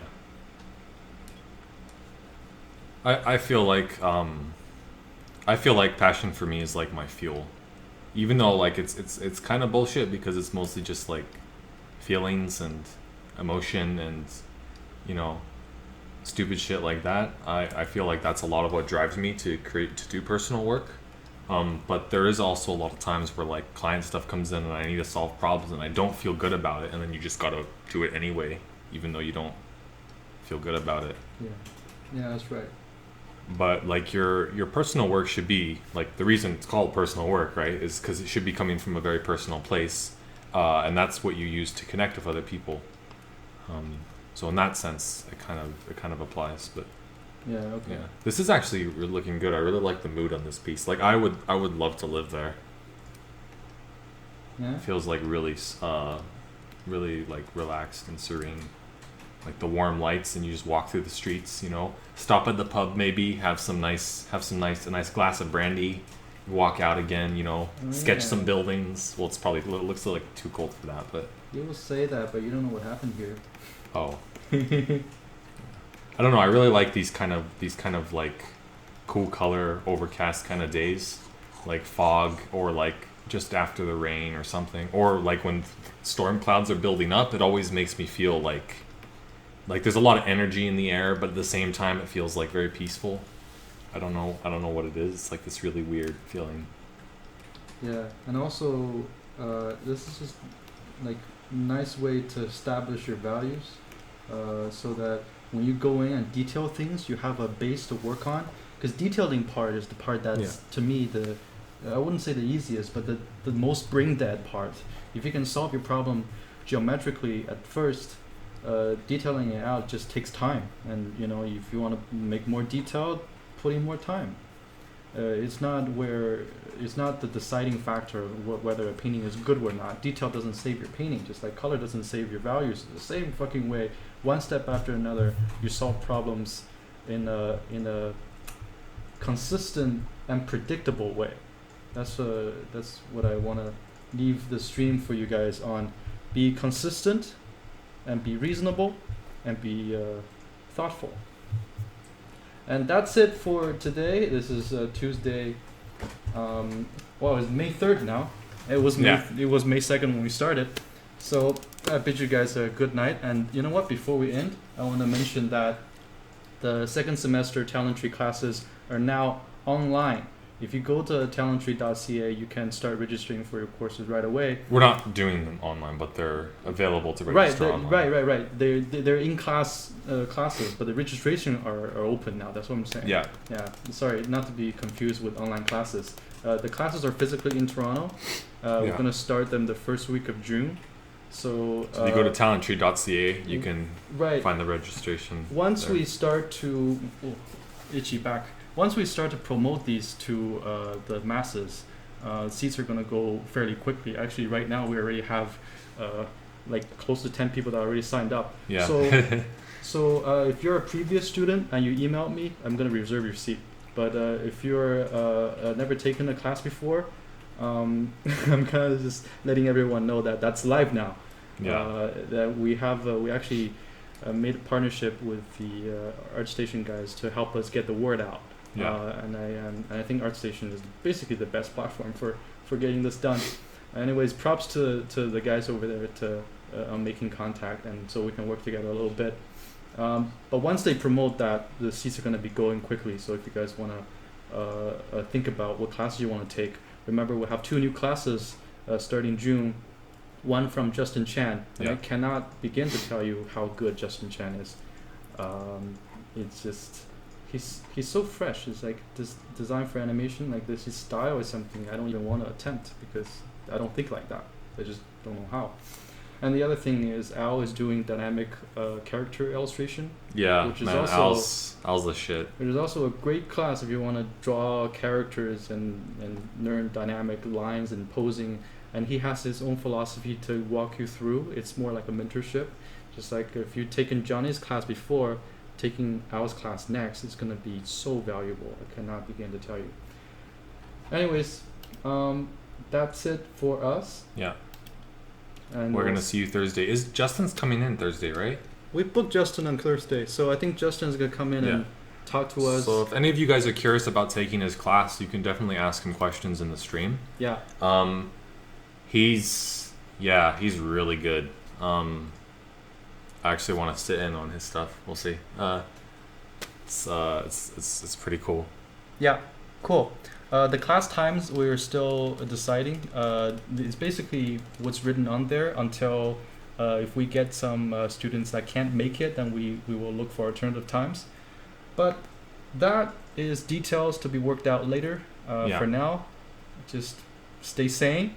Keep painting. Yeah. Put in your hours. I'll see you again on Thursday. Yeah. Take care, guys. Peace out.